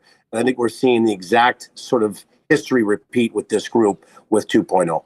Paul, how would you describe Nino's role within the team off the ice, like in the dressing room, around the guys? Like I've said a number of times when we were talking about this potential extension that, just based on what he does on the ice, it's a no-brainer. That line he's on right now with the ability to play in the top six is very, very important. But the more I think about Niederreiter's spot within the organization, with his veteran presence, with his experience, with the fact that he plays at such a high level, does everything you want in a 200-foot game, scores 20 in his sleep, like this is exactly the guy that I want a Rutger McGroarty, a Brad Lambert, a Colby Barlow sort of being around and learning as they cut their teeth in the NHL. As I said, you're around this team as much as anyone. How would you describe the way Nino interacts with his teammates and his role in the culture of the club? I think Nino is a reflection of our city, right? And just all of those attributes that you talked about and the adjectives that you use to describe him. We're a bit of a blue-collar town here. We like players that go out and give us an effort every single time, whether it's on the gridiron, on the ice, or on the ball diamond, whatever it is, whatever sport it is. That's sort of that grittiness that Winnipeg has to it and wants from their athletes. And I think Nino delivers that. And not only that, but he does it with some humility as well, right? This is a guy that's really gotten involved in the community here, in the community aspect, sponsoring hockey teams. We saw that on some social media the other day through the True North Youth Foundation. Oh, did we just lose Paulie? Yeah. Oh, Paul, hold on a sec. We lost you for a second. I think you're back right now. Can you hear me? Us? There you go. Yeah, sort of. You were just on a real roll, and then it cut out for a moment. But there was a phone call. Yeah, there was a phone call that was coming in on my phone. So I think he just reflects the city, and he's gotten involved in the community here. And you're right. He's, pardon the term, he's a Swiss Army knife. You could move him up, but I think he's very, very suited to that Lowry and Appleton line where it's a bit of a grind line that has some offense to it. You can move him up. He can play different sides. You could probably throw him in at center if you want. When you look at the games that he's played, over 800 in his career, second most to Roman Josi for Swiss-born players, right? He's going to get to 1,000 games at some point. He's probably going to do it in a Winnipeg Jets uniform, and isn't that going to be great? But I just think that the reflection of this guy, and he just epitomizes everything that you want in your team. The humility aspect, the ability to play, as you said, score 20 in his sleep multiple times in the National Hockey League. The list goes on, and just a great guy as well. And that's what they're building here. Not just good hockey players, but they want good people, and they've really done a good job in turning that over and collecting players like that in the last couple of years. And Nino fits the bill. I'm really happy for him. I think he's really happy to be here. There's a lot of fans that love the way he plays on that third line with the Winnipeg Jets. And when you look at Lowry a couple more years, Appleton another year, that line could be together for a few more years after that if they get Appleton done. And there's no reason to feel that he wouldn't be part of that group going forward after next season. So there's a lot of stability in the roster. I don't think much is going to change when it comes to the forward core of this team going forward, and certainly not in the number one goaltender spot. So there's a lot to like about this signing, but I think it reflects the cultural change that we've had and seen with the Winnipeg Jets the last couple of years. Well, I mean, thinking big picture, just to your point about looking ahead to next season, I mean, most of these guys are signed. And if anything, Paul, this also, and sometimes you got to make tough decisions if you want to make a big acquisition. And I'm not putting anybody on the trade block right now, but when you have that many players signed and you have talented young guys that will be getting ready to make that move up, and you've got the guys with the Moose, you've got Barlow and McGroarty that haven't yet turned pro. One, there's going to be an incredible level of competition to play at a level that keep you in the lineup. And I think it also gives Kevin Cheveldayoff some assets that if they do want to make a bigger move to potentially, get a big-time player for the top four of the right side of your defense, there's some options there for Kevin Cheveldayoff. So certainly from a personnel standpoint, things look quite good, and they could get even better with contributions from younger players if they can get into the lineup over the next couple seasons. Let's focus in on what's happening tonight. The Carolina Hurricanes, one of Nino Niederreiter's former teams, here in Winnipeg to round out the homestand and throwing on the 48s for the first time. This is going to be an interesting matchup, and one that I think any Winnipeg Jet player that remembers how, to be frank, they have been manhandled by Carolina on a couple of occasions in the past couple of years. A great test for Winnipeg to try to build off ending the losing streak on Saturday against a Blackhawks team that, let's face it, not in the stratosphere of where Rod Brindamore's team is coming into tonight. But I will say this, you didn't want to take Chicago lightly, and I didn't think that the Jets did. Nope. And you also didn't want to get into sort of this run and gun and out of your structure against a team like that, and I don't think the Jets did either. So full marks for the 3-1 victory, because those types of games, especially when you've lost a couple in a row and everybody wants to default back to how they sort of played some river hockey in their days, and, it might be point night. It wasn't. They were structurally sound, and I thought that they did it through defense, specialty teams, because I know they only had one kill. They also scored a power play goal, and they also had some defensemen that were activated as well, and pretty good goaltending. So that's an important win. Now, you've got to follow that up, because you need to get another point or two out of this game tonight against Carolina, and this will be a challenge, because otherwise the homestand is anything but a 50-50 proposition if you don't win this hockey game, because then it's a losing homestand, and you certainly don't want that when you're trying to keep pace with the two top teams in the Central Division. Now, over the last few years, Winnipeg's done fairly well here against Carolina in Winnipeg at Canada Life Center. They're 4-2 in their last 6 games. Now, 3 of those 4 wins for Winnipeg have come by 1 goal. And I think you sort of remember last year when they had a multiple goal lead and then gave up 3, not 1, not 2, but 3 6-on-5 goals to send it to overtime before Josh Morrissey scored the overtime winner to give Winnipeg the full 2 points. Jets did lose down in Carolina a little bit later. But yeah, this is a team in Carolina that is built to be a Stanley Cup contender. No question about it. I mean, last year they got to the conference final and lost in kind of a surprising sweeping fashion to the Florida Panthers, but they lost all 4 of those games by 1 goal, 2 of which were in overtime. So from that standpoint, Rod Brindamore has built a pretty good team here, along with Don Waddell. What they lacked last year was a little bit of grit and some... There's another phone call for Paul coming in on his phone. We'll get that. That is every now and then that happens with the when someone's doing it on a phone. I'm not sure whether that's an OBS thing or what, but we'll let Paulie back right there.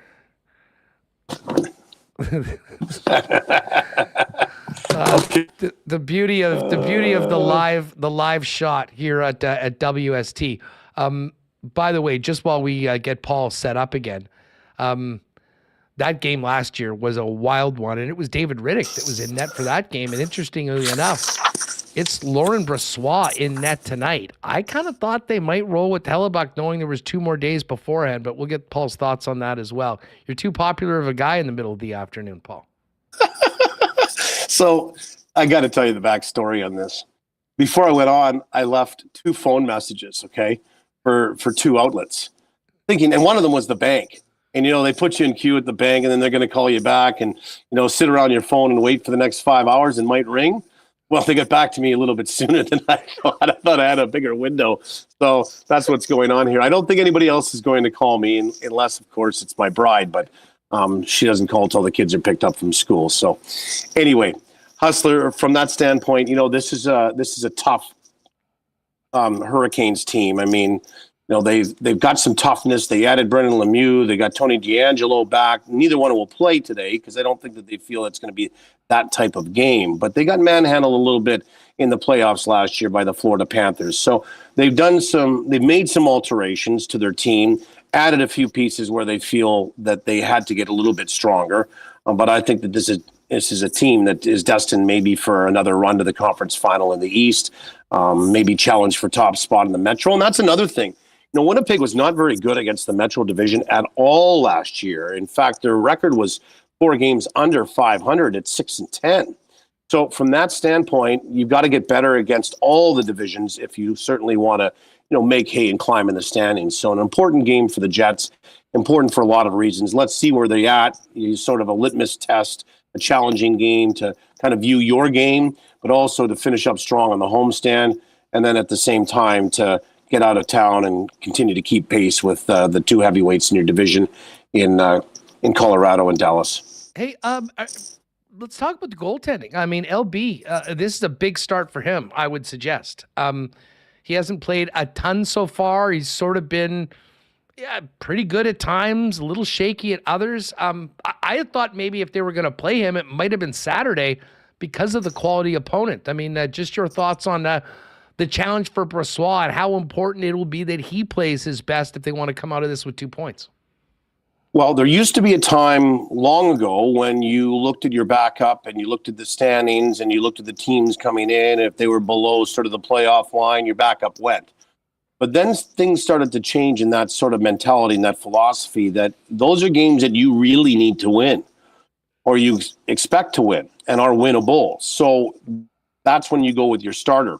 Not to mention the fact that that philosophy was at play and applicable to the Saturday game against Chicago, but it's also a matinee. And Connor Hellebuyck loves to play in those matinees going back to his college days. So it was simply an easy slot in for Connor Hellebuyck. But now you've got to get some time because Hellebuyck was still now on pace for 64, 65 games. And I still think that might be a little bit too high for where they want him to play. They want him ready to go for the postseason if Winnipeg gets there. So the sweet spot might be around 61, 62. So Laurent Brossoit has to play more. And it's an out-of-conference game, so that's where Laurent Brossoit will get the opportunity today.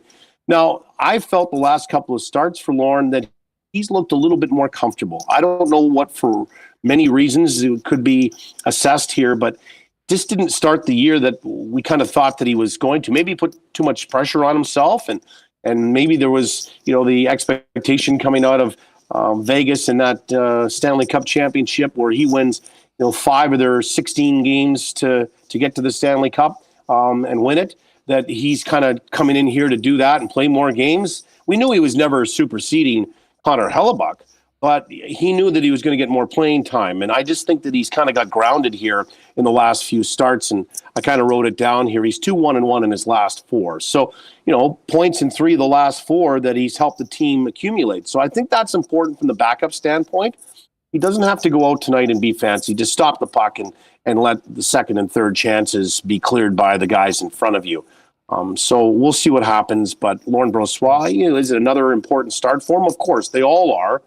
But I just feel that Laurent Brossoit has just kind of felt his way around a little bit easier than he had in the first couple of starts of the year.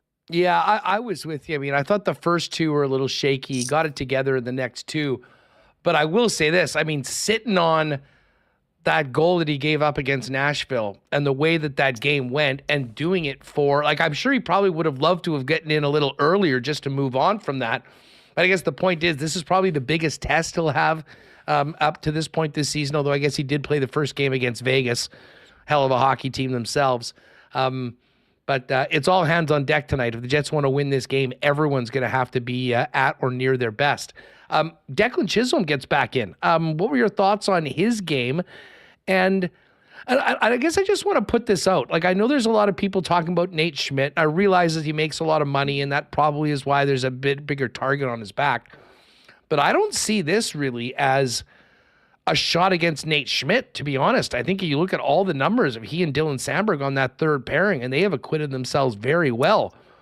So it is even more of a credit to Declan Chisholm that he was able to get into a game and show that he deserved another one right now. Just thoughts on where the blue line is right now and this second opportunity in a row for Declan, and certainly moving up a weight class when it comes to the opponent that he's going to be seeing tonight.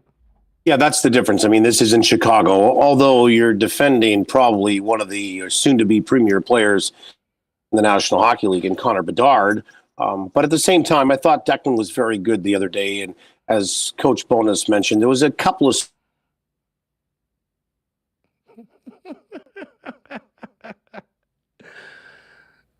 Maybe the wife got the kids early today. No. It's unbelievable. The most popular Declan guy Chisholm, in town. Everyone's like, hey, Paul, I'm watching on Winnipeg Sports Talk. If you're watching live and you have his number, don't call him for another 5 minutes. Yeah, don't please. call me. Yeah. Declan Chisholm, I thought, has acquitted himself well in the 3 games that he's played for the Winnipeg Jets going back a couple of years. You know, there was a couple of slip-ups that Rick Bowness had mentioned the other day, but that's going to happen. What he does is he skates very well and he moves the puck. And it was time for him to graduate from the American Hockey League.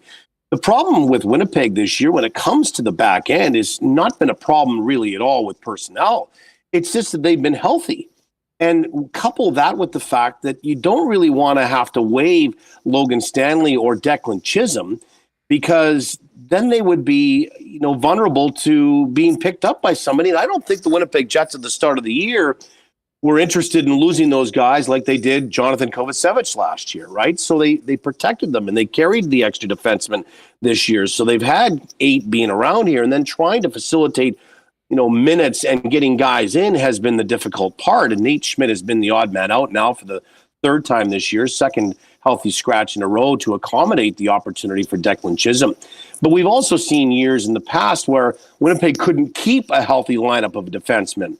Think of that year that I think they lost 4 or 5 of them by Christmas, and Ben Sherratt got his chance, not that long ago. So from that standpoint, played in 2 games 2 years ago, way ahead of schedule, and then had to wait 2 years to actually get back in on Saturday afternoon.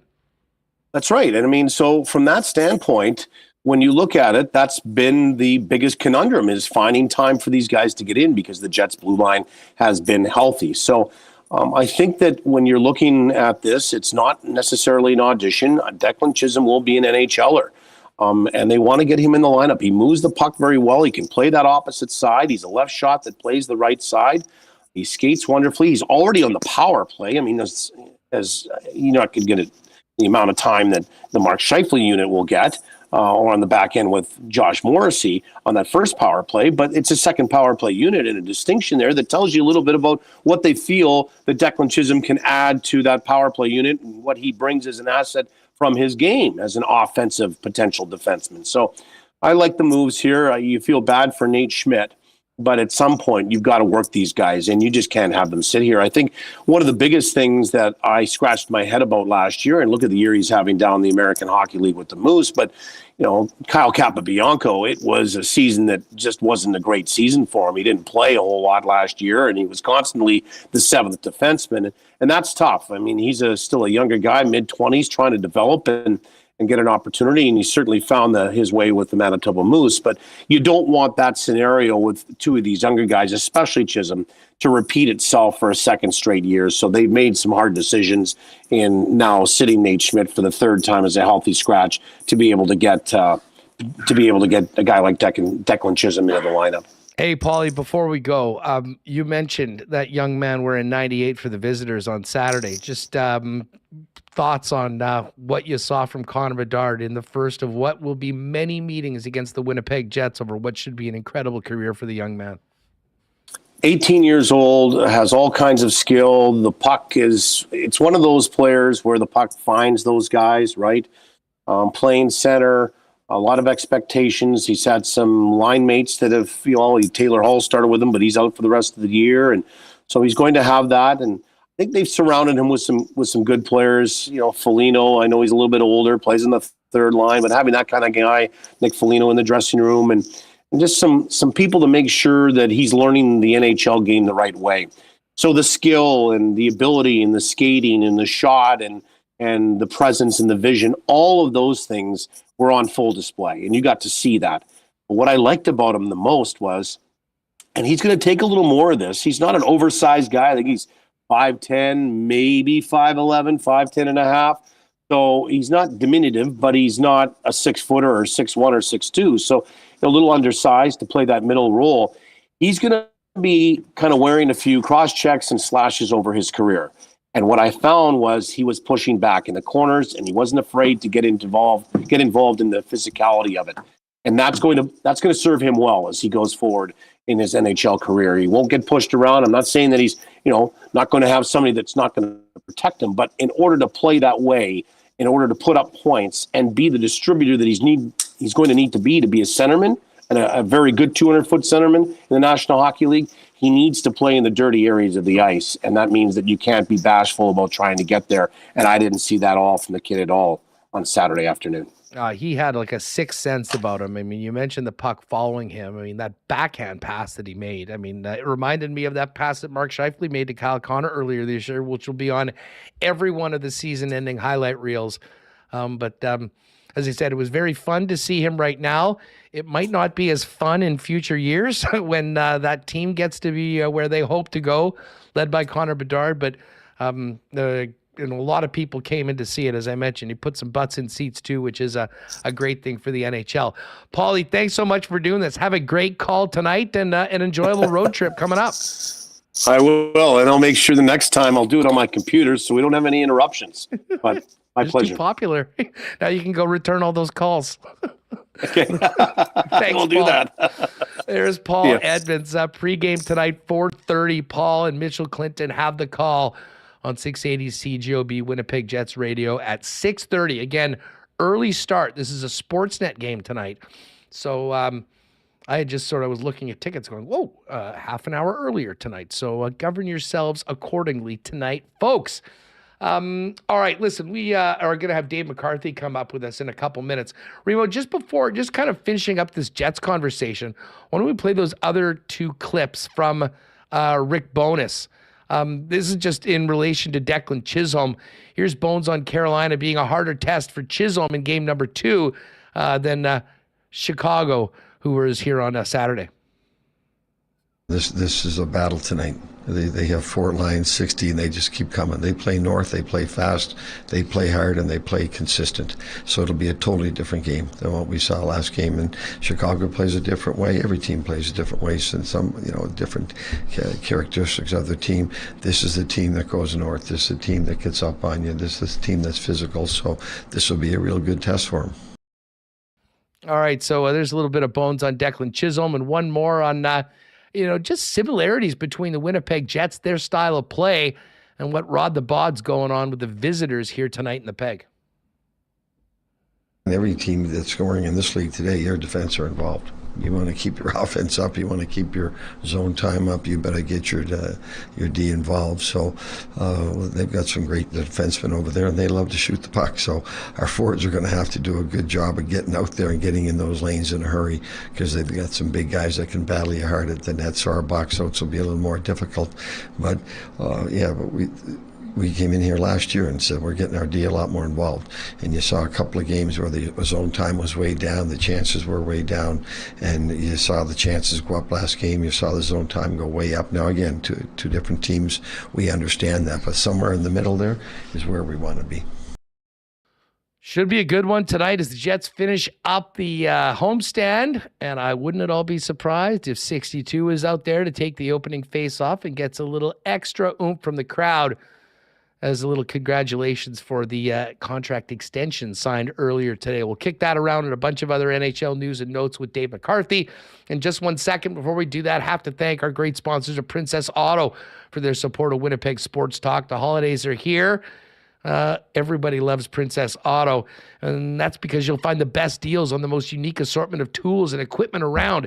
Everything you need to complete the projects on your list or start something new is at Princess Auto, Winnipeg-based company, proud sponsors of the Winnipeg Blue Bombers and more.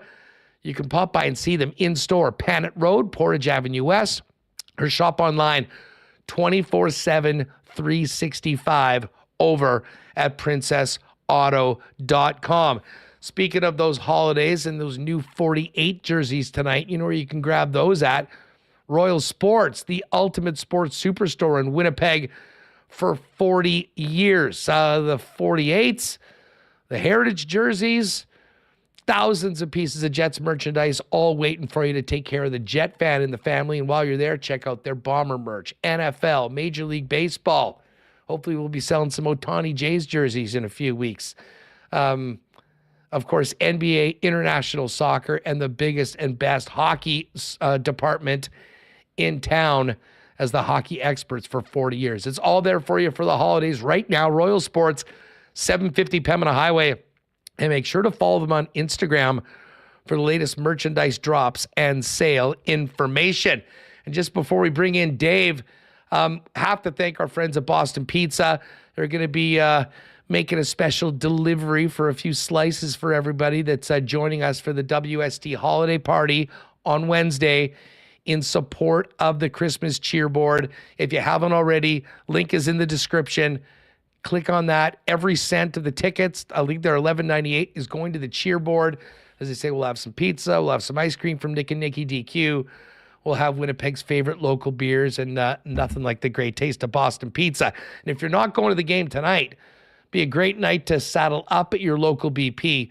Jets and Canes at 6:30. And a big Monday nighter for the Jacksonville Jaguars as they look to go to 9-3 with a win over the Cincinnati Bengals. Ice cold schooners, world famous BP wings, gourmet pizzas, and Monday Night Football doesn't get much better at your local BP. And hey, if you're staying at home, you can always order online, hot and fast to your door at bostonpizza.com. All right, it has been a minute since we've had our pal Dave McCarthy on the program, and Dave joins us now from one of the more festive settings we've had over the last couple of weeks. Dave McCarthy, NHL.com, Sirius XM Radio. What's up, boss? It's great to have you back in the peg on WST. Always good to be with you, man. When was the last time? I don't think it's been since the season started. Yeah, just so it's before good to be the with season you. started. Maybe we were kicking around training camp or something like that. Okay, yeah, that sounds familiar. I think it was outside at the time. Yeah, well, that's right. We always love your backyard. But very nice Christmas tree. You've kind of, freshened the place up for the season. Looking great. And how's it been, though, for the first season? Listen, I want to talk about some of the other spots in the league. But let me ask you from afar what you've thought about the Winnipeg Jets start to the season. And, of course, the big news today that Nino Niederreiter is sticking around for another 3 seasons. Well, I think first off on the contract extension for Nino Niederreiter, when you couple that with the extensions that to me came right out of left field for Connor Hellebuck and Mark Scheifele at the beginning of the season, I really liked what Rick Bowness had to say this morning when he was asked about it. You talk about everybody wanting out. Well, now here's 3 examples of 3 key guys who want in and want to stay and commit to Winnipeg long term. So that's a really good sign for the franchise. That you've got core guys that are willing to commit long term to being a part of this club moving forward. Because I understand that it can be difficult at times, 1, to recruit guys, and then 2, to get them to stick around. But it's funny when you put a good team together and guys start to commit, and then you start to have success. It's amazing how quickly suddenly that narrative can turn. And guys will say, well, you know what? Winnipeg, the Jets right now, they provide me with an opportunity to win. So I want to come to Winnipeg. And it's happened in a number of other marketplaces around the league. Everybody says Toronto, it's so easy for them to go out and recruit guys. Well, certainly wasn't for about 10 years from 2004 to 2015. It wasn't. I can tell you that much. Why? Because the team was crap every year. Who the hell wanted to come here, deal with all of the nonsense that you have to deal with playing in Toronto and be in a position where you don't have a chance to win? So it wasn't easy for them to recruit, but it's amazing how easy it has been since the team's turnaround. And I think that's going to happen in Winnipeg too. I really do. So that's great news to see. And I guess on the ice, Huss, what I'd say is finally the Jets aren't making a fool out of me. because every single year I come into the year looking at this roster and I say, man, it looks pretty good on paper. Like, they may not have the two best players in the Western Conference up front, but line through line, they might have some of the best depth in the Western Conference. Every single line they can put out there can really do damage. And now it's seeming to come together. I think the fact that they were able to turn Pierre-Luc Dubois, who wanted out, into a number of guys that are real, live, tangible NHL players has helped. Gabe Vilardi's been out for a lot of the year. He hasn't really made an impact yet, so the team's only going to get better once he gets up and running and rolling a little bit. So I like what I see. I really do. I just hope, this year, finally, we don't get to a position where the wheels start to come off as they did in the second half of last year, and they basically just barely squeeze in. So far, so good. I don't think you could have asked for a better start to the season for Winnipeg, given the tumultuous last, what do we call it, 15, 18 months in Winnipeg. Listen, Dave, to that point, I mean, if in the last week of August, you would have told me that we are now in the first week of December and Nino Niederreiter is re-upping for 3 years, which is a term that makes a lot of sense for the Jets. I think that sense was that, why wouldn't you ask for 4 or 5 years that would take you to 35 or 36? But on top of the double Thanksgiving bomb from Chevy of the identical extensions for Hellebuyck and Scheifele, I would have laughed. I mean, that just did not seem possible. And yet here we are right now. And I think that atmosphere, like the commitments of those players, along with what's happened on the ice, and it's taken so much of the noise, frankly, what we would have been talking about all the time here. What's happening with these guys? Who's on the trade board? Yeah. How many Winnipeg Jets are there? There's no Jets there now anymore. And the team's winning hockey games. Obviously, they didn't have a great week last week with the 3 losses in a row, but bounced back with a win and overall a pretty positive start. And I can tell you that for a team that's often talked about, how tight-knit the room is and how good the feelings were around, it really does seem a lot more real now. And I got a lot more confidence that you won't see an extended swoon. Every team's going to go through ups and downs during the season. I mean, it's 82 games. I mean, that's just the way things work. Right. But this team right now, I think, is poised to continue to be a very competitive team in the Central Division, try to get into the playoffs and make some noise when it all happens. Yeah, it's not going to be easy, right? There's good teams in the Central Division. Dallas looks like a real team. Colorado's a real team. So they're going to have to beat some good teams if they want to go on a deep run. But all you can ask for is to have a chance. And I think they're going to get in. I'm trying to think of what I want to say here. With relative ease, because I don't really like much of what's behind those 3 teams in the Central Division. Like Nashville doesn't really get me going all that much. St. Louis doesn't really get me going all that much. They can't score. The Yotes are playing pretty good, but you got to show me a little bit more before I really start to get. I mean, they might squeeze in, but I don't think they're catching Winnipeg, Dallas, or Colorado. That's my point. So I think they're going to get in with relative ease. And given that, I think Kevin Cheveldayoff is going to be in a position come trade deadline time to try to identify any weaknesses and augment them heading into the playoffs. And then you take your chances where you may. If you look at a potential matchup with Dallas in the first round, if that's how it ends up going, if Dallas and Winnipeg finish second or third, what a goaltending matchup that could end up being, right? Between Connor Hellebuyck and Jake Ottinger. That would be incredible. And I think, really that would be a pick'em series to me. I would have a really difficult time at this point in the year zeroing in on a favorite. So that's what you want. You want to have a chance. And I think Winnipeg absolutely does this year where we sit. Dave McCarthy with us on Winnipeg Sports Talk. Dave, how much have you seen of the Hurricanes this year? And is this team coming in with the best and deepest blue line in the NHL, in your opinion? Oh, on paper, I would have said that coming into the year. They haven't played like it all of the time this year. They got off to a bit of a slow first couple weeks. They've given up some goals, more so this year compared to past years. And they've seemed to be a little bit looser than I've been accustomed to seeing Carolina. So I think they've got the personnel to really be a contender in the East.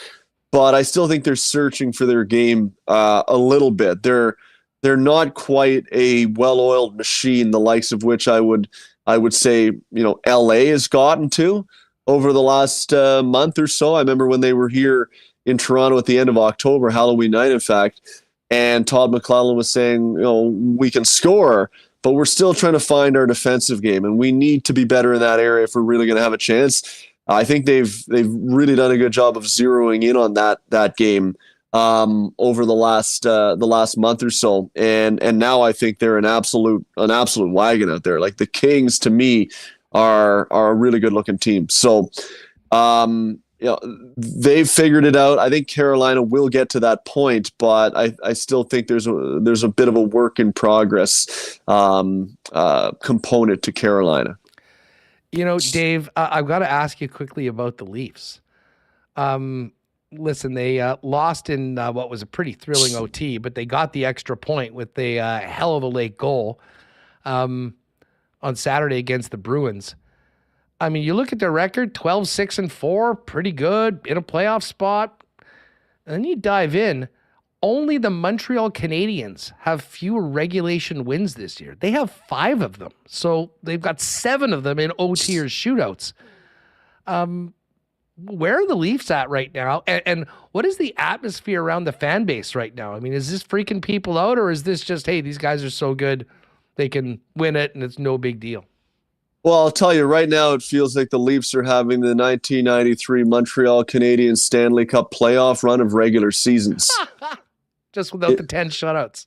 Well, 10 overtime wins Montreal had, right? That's right. That year in the playoffs. And it seems like the Leafs, whenever they win, it's a close game and it's an overtime or a shootout. So I don't know. I think it's a little too early in the year to start worrying so much about regulation wins versus extra time wins because I don't think they're all created equal. Really, I don't, right? Like if you are playing Vegas on the second night of a back-to-back and you win in overtime or you crush the San Jose Sharks in regulation, what is more impressive, right? I mean, that's what I'm getting at. So I think that can be skewed a little bit, the perception of the value of regulation wins this early in the year. When we get to like the end of January, then maybe that would be something to talk about. But I think to take a broad step back, the record, as you rhymed off, is good, right? You look at their record and you think, okay, well, they're in good shape, and they are. But it doesn't feel like it should. Like I think they're 6-1-2 over their last 9 games.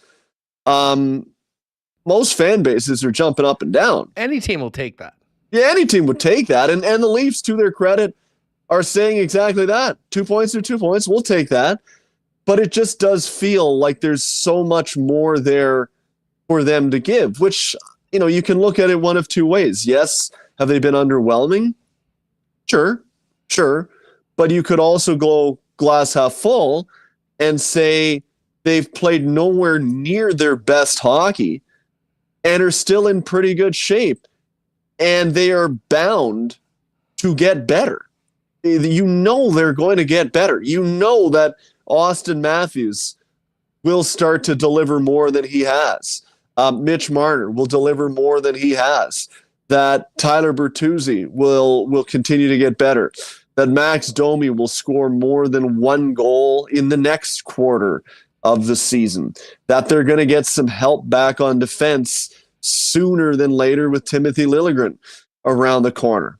And likely Brad Treliving going out and adding to the back end once they get some final clarity on John Klingberg's status. So I think it's good to take a glass half full approach. It's not like they're the Edmonton Oilers where it's devastation, and they've got to play out of their minds now for 60 games even to get in. Leafs have played nowhere near their best hockey. They're still in a relatively comfortable position, and they're bound to get better. But you are right. Their record on paper does not feel as good as it looks right now. Is there buyer's remorse on the Reeves deal right now in year 1 of 3? No, I don't think so. I really don't. I don't understand why people are so hung up on that. If they get to the point where they determine that Ryan Reeves is a guy that can no longer contribute, they bury that deal. And $600,000, $500,000 counts against the cap. Really neither here nor there, right? So no, I don't think there is at this point.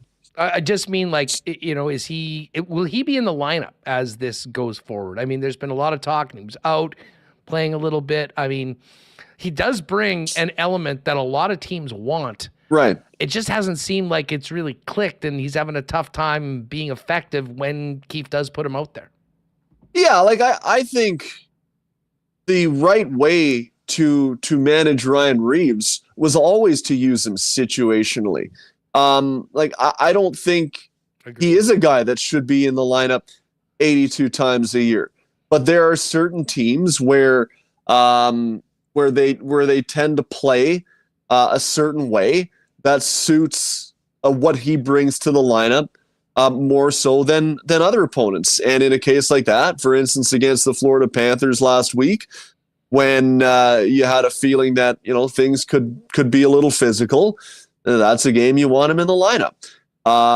Against the Boston Bruins, given how the last game went when there was no response to Bradley Marchand dumping Timothy Liljegren into the inboards, and we haven't seen him since, you know, he's a guy you put in the lineup in a game like that. If you're playing a more finesse, fleet of foot team like, I don't know, Carolina, you know, whatever, then no, you probably don't put him in the lineup because his skill set doesn't lend to that kind of a game. So, yeah, that's how I see Ryan Reeves. I really don't think, you know, they've got other problems right now on that roster that go far beyond worrying about Ryan Reeves or not. Like, I think I said it on your show prior to the year there when I was on.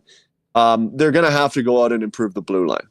Like, Brad Treliving can say what he wants, that it's underrated, as he did in training camp, and that's all well and good. But I can't imagine that's what he actually believes. So they're going to have to go out and upgrade on the back end. I think they will. And if they do, that'll put the team in a way better position, whether or not Ryan Reeves is in the lineup. I think that becomes really not even a secondary. That's like the fifth thing that Sheldon Keefe probably is worrying about on a daily basis, because if you don't want to put Ryan in and it doesn't suit his skill set, you turn to Bobby McMahon, who's been pretty darn effective, and away you go. I know you pop on with Gregor quite often. Where are you on the Oilers right now? They've won 4 in a row. They're 7-3 in their last 10. There's still 3 games under 500. Have they done enough right now to move past that horrible start that cost Woodcroft his job, or is the jury still out on this year's Oilers from your perspective? Well, it's better, right? But I still think the jury is out, because as well as they've played of late, look where they are in the standings. Like, they still have got a lot of work to do to even get back into a playoff spot. They haven't really gained that much ground. So that's what I look at when I see the Oilers, is that, yeah, they've played better. And you knew they were going to play better at some point. But they've left themselves now without the ability to have a rough 10-game stretch. Like, if they go another 10-game stretch this season where they go like 2-7-1, it's curtains. Excuse me. So that's kind of where they're at right now. And to ask a team, no matter how good they are, to play at that clip for 60-plus games is a really, really difficult ask. And I don't know if they're going to be able to do it, because you need everything to go right now. You need Connor McDavid and Leon Draisaitl and Zach Hyman and Ryan Nugent-Hopkins and Evander Kane to be at their best. You need to make sure that Stuart Skinner doesn't start playing dodgeball again. You need Darnell Nurse to look like a defenseman that gets paid 9.5 to and not 3.5 to. And if any one of those components goes wrong, if the power play goes into a swoon, any one of those components goes wrong, they don't have the leeway to fight their way back. So, I guess I'll say if I had to bet right now, I'd still say that it would be much less likely that they make the playoffs than that they get in. You can't say the same about the Vancouver Canucks. Are you, I don't remember talking about Vancouver with you beforehand. Just what were your expectations for Vancouver? How far have they exceeded them, and can they keep this up? They've exceeded them to an extent, but not dramatically, because I looked at that roster on paper and I thought to myself, this is pretty well built roster. Like, not unlike the Winnipeg Jets to an extent. Like, they got a lot of depth throughout that lineup. Obviously, they've got some elite players with Elias Paterson and JT Miller, and Brock Besser has rebounded. Like, those are legit guys. But then when you look at Mikheyev, like, good player. You look at Connor Garland, good player. Andrei Kuzmenko had a great year last year. He was a healthy there for a little bit, but good player there. The blue line with Quinn Hughes. I mean, this guy's having an incredible year. They went out and they added to it with Nikita Zadorov. They've got Tyler Meyer. Like, those are condominiums. Those are really difficult guys to get anywhere near the front of the net against. So I think they went out and made a worthwhile addition to their team. And I think they've got a lot of guys throughout that lineup that are playoff type guys. So, and obviously between the pipes, Thatcher Demko can win a Vezina Trophy every time he shows up in September, and he's been quite good this year. So, I guess just because of the fact that they had been so underwhelming the last couple of years, they always went in maybe with a bit of side eye with Vancouver, thinking like, okay, are they going to make a fool out of me again? But in the back of my mind, I did think to myself, over the last couple of years, like, geez, these guys should be way better than they are. You got to think at some point we see it, and I think this year we are. Dave, before we go, we just had the first visit of many from Connor Bedard to Canada Life Center on Saturday afternoon. And, I mean, listen, his team stinks, and this is an uphill battle for Chicago this year pretty much every night they're playing. But, my God, was he impressive. How much have you seen Bedard so far, and considering he's 18 years old on the squad that he's on, how special is this young man and the potential that he's bringing to the rink every night? No, I think I've seen him play 4 or 5 full games, and he's pretty impressive, right? Like, he's not a specimen out there by any stretch of the imagination, but he's just so smart. Like, he gets to where he needs to be to get that shot off, and his shot is elite. I'm not telling anybody anything they don't already know, but this shot is next level. His deception, the way he's able to get it off quickly, precisely. It's heavy. It's a heavy shot. He's really impressive. And to be able to hit the ground running as an 18-year-old, a young 18-year-old, and what does he have already? Like 11, 12 goals? I think it's not out of the realm of possibility to suggest that he could get 35, maybe 40 goals by the time the year's said and done. So, and he's only going to get better. So he has made a believer of me. I was a little bit concerned about his size coming into the year, if that would be an impediment. It has not been. I think he's very quickly learned how he needs to play at this level right now to have success. And he's having a lot of success because of that intelligence that he plays with. So, yeah, I mean, it's going to be a number of years before Chicago turns around. Their team is horrendous, I think we'll put it that way. But they've certainly got a good part there in him. I mean, Kevin Korchinski looks like a part on the back end. They got another guy in Paul Edmonds, a forward that'll be around the corner in a year or two. I think he's going to be a good player. So they got some pieces. They still got a lot of work to do with the Windy City. No doubt about it. Hey, I lied. One more, though. And I know we don't have full information on everything that happened with Corey Perry, but if you had to wager a nickel, does he ever play another NHL game, or is that it?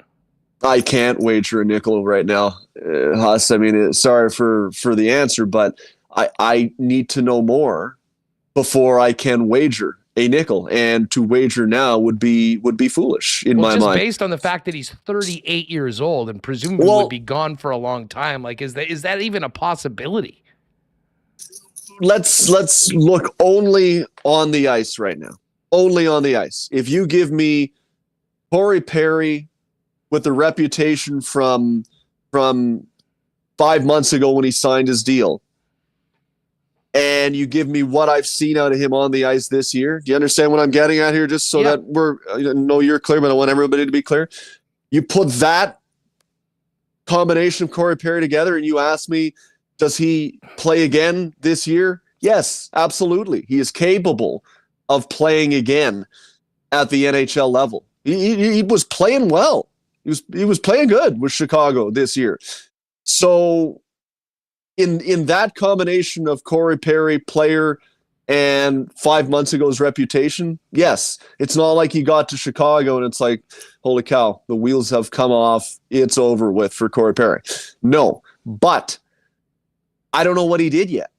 I don't know what he did. And until we get clarity on that, I cannot say whether or not he has the right and should have the privilege to continue playing before we know the answer to that question. What I can say is if he does play again in the NHL, we will know exactly what went down because it won't get let go.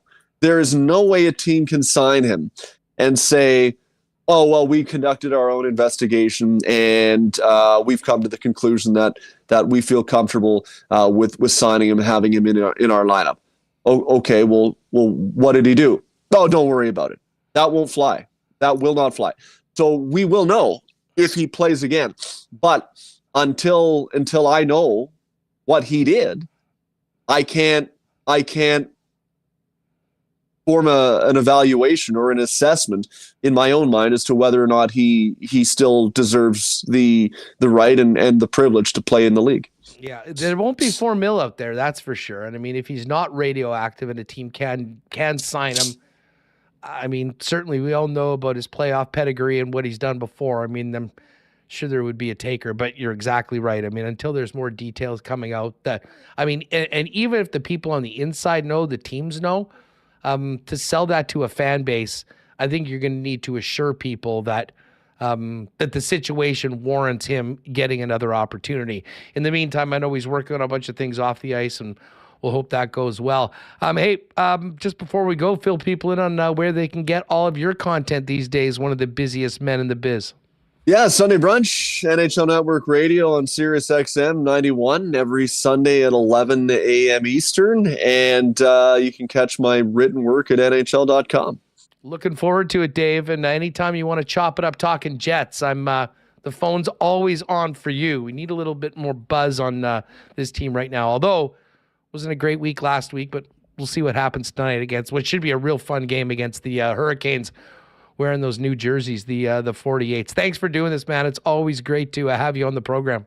Always good to be on with you, and stay by the phone. It'll be ringing. We'll have you on the brunch soon. Right on. Take it easy. There's Dave McCarthy. Give him a follow on Twitter at Dave A. McCarthy.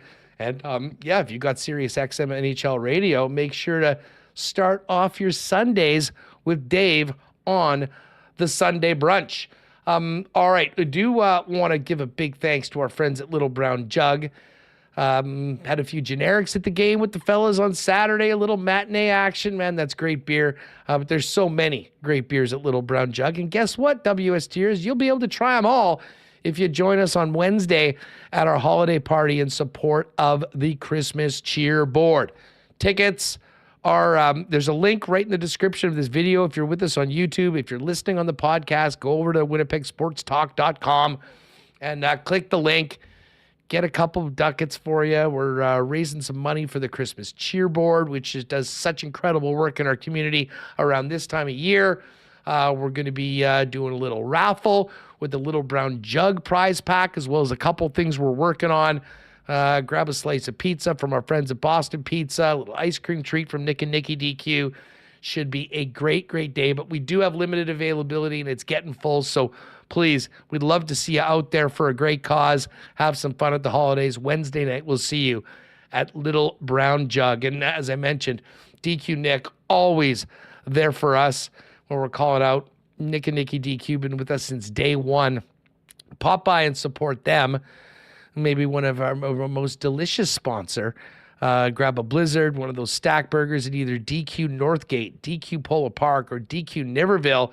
And for those of you out in the Niverville area, make sure to check out the new Pita Pit, which is healthy, fresh, delicious, fast, so darn good. They also do amazing catering options as well.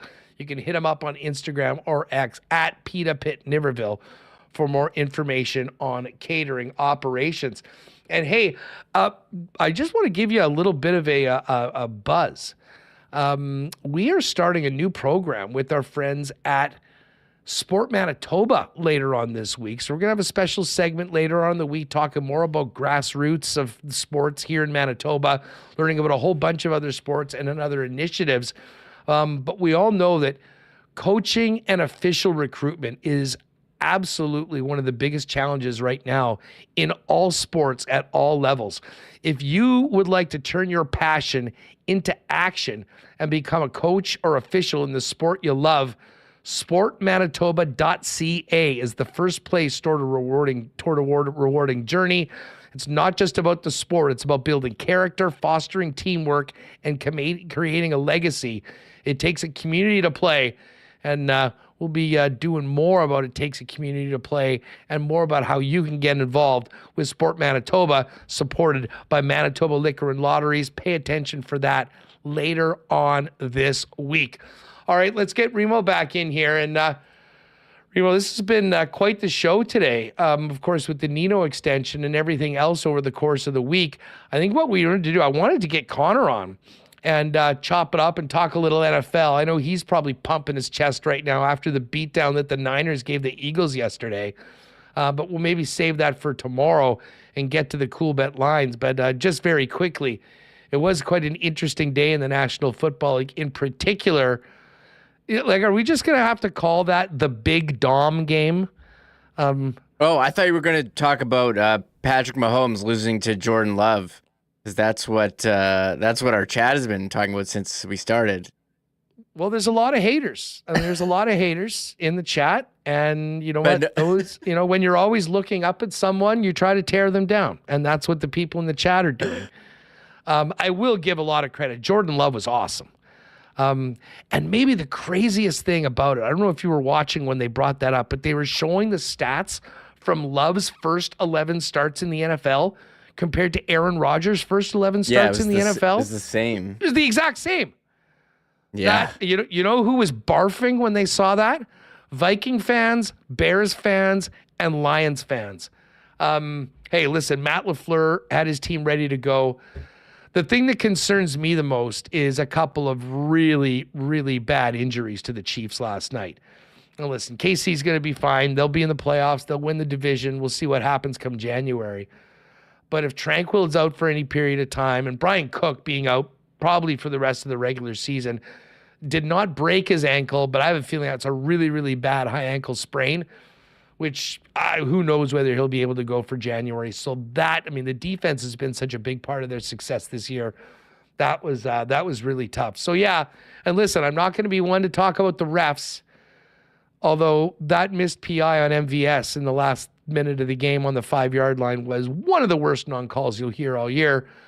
But just for all of you that say the Chiefs get all the calls, look no further than that and give your head a shake, as well as the fact that they played the freaking Raiders of all teams last week, who had 0 calls against them. That, my friends, is fake news. Monday night, though, tonight, we got the Jags and the Bengals. And this game was 8.5 earlier. It's now gone to 10 as we take a look at the Coolbet Lines. Jacksonville 10-point favorites tonight. And we've had a very good run of single game partner parlays for the Lock Shop. And this is what we've cooked up for tonight. Evan Engram, 48 receiving yards or more. Trevor Lawrence, 14 rushing yards or more. and Joe Mixon under 47.5 rushing yards. That total is at plus 550 with a little boost. So we've had a great run on these. I'll be in on it. If you want to ride, it's in the Coolbet exclusives. And Patty's got his primetime parlay. Over 3.5 field goals. Travis Etienne, 2 or more receptions. And Josh Allen, not the quarterback, a sack. Plus 435 right there.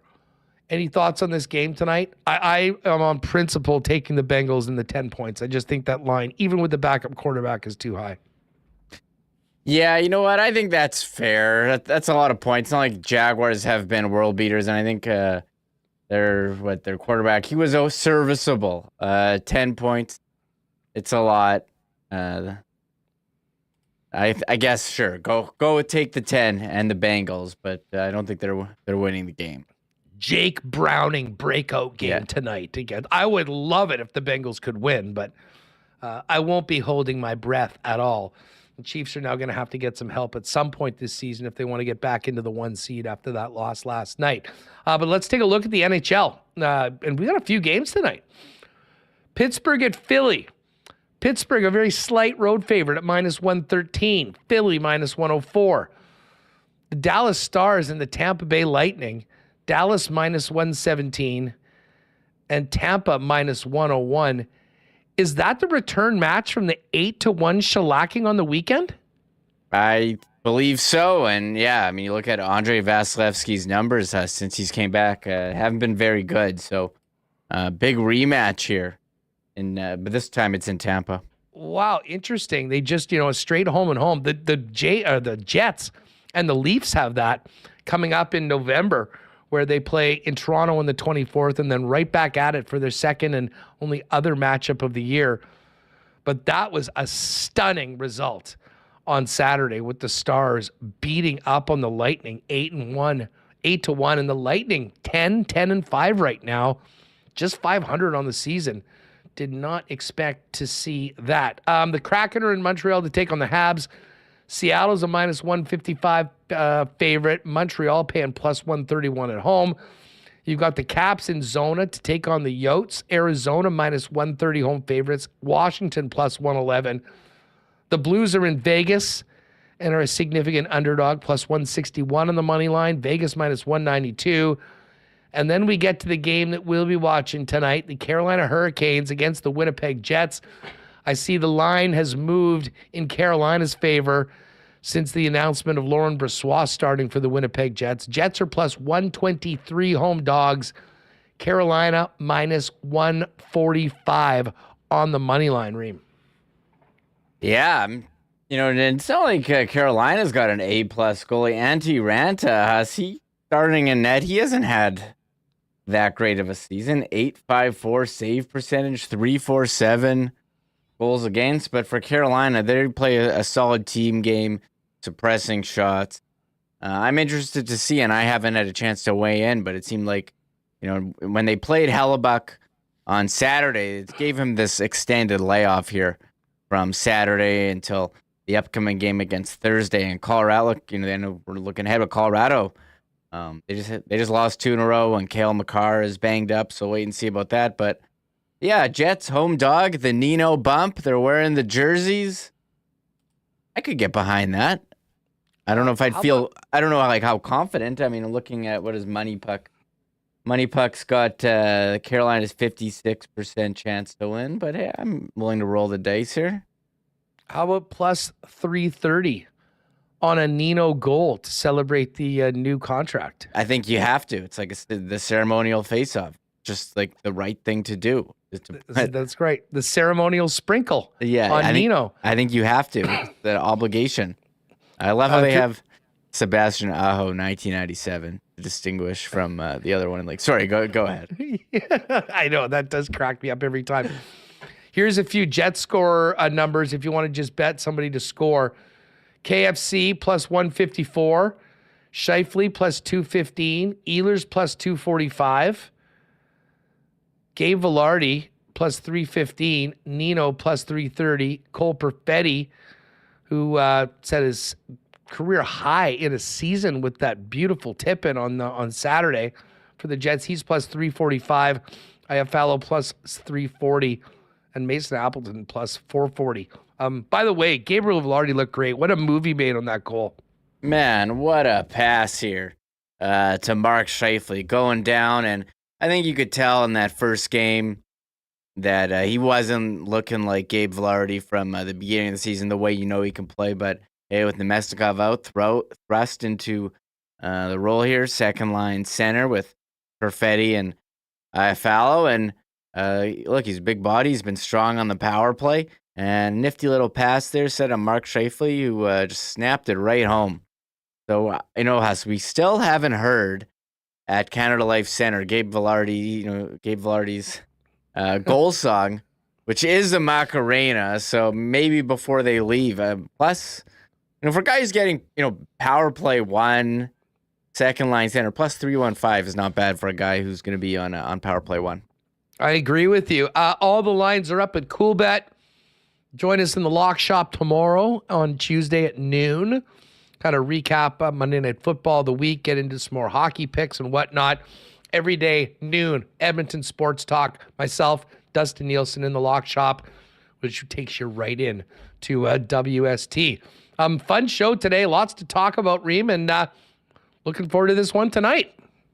Oh, yeah. Big tilt. You gave everyone the PSA. It is a Sportsnet game, and it is at, 6:30?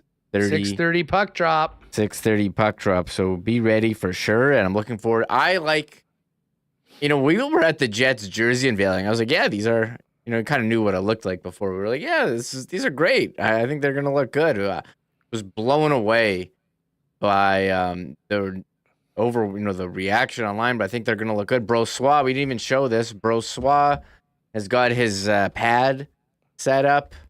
The Jets are going to be wearing what? They got brown gloves to complete the 48 look. I can't wait to see. Do you have this. the picture of LB in the full kit? I do. Showed it to John Lou. LB's got a really nice mask as well. Check this out. I mean, this looks awesome. There you go. Look at that. That is maybe the coolest pads, blocker, and glove that I've seen in a long time in the NHL to go along with it. Oh, he's going to look great. I just hope he has a great game tonight. They need a big game from LB. I think he needs a big bounce back from his performance against the Predators. And no better time to do that. As Paul said, get back to 500 for this homestand and get a bit of positive momentum heading into Denver on Thursday night against the Avs. Yeah, there's a bit of a simulated old school look with the paint job on the pads, but hey, bring it out for the specialty jerseys. I'm into it. I think the mask looks good, and you know what they say, has to look good, feel good, play good. And I think Brossoit, well, he needs a bounce back tonight. I can't predict the future here as much as we try, but he needs to have a good game. Maybe he'll get a couple more. One other thing we didn't mention. I know we got to wrap up. Ville Heinola did go on the ice after John Lou putting out. Continues to make his way back from a broken left ankle on October 5. He's been sidelined for just over 8 weeks.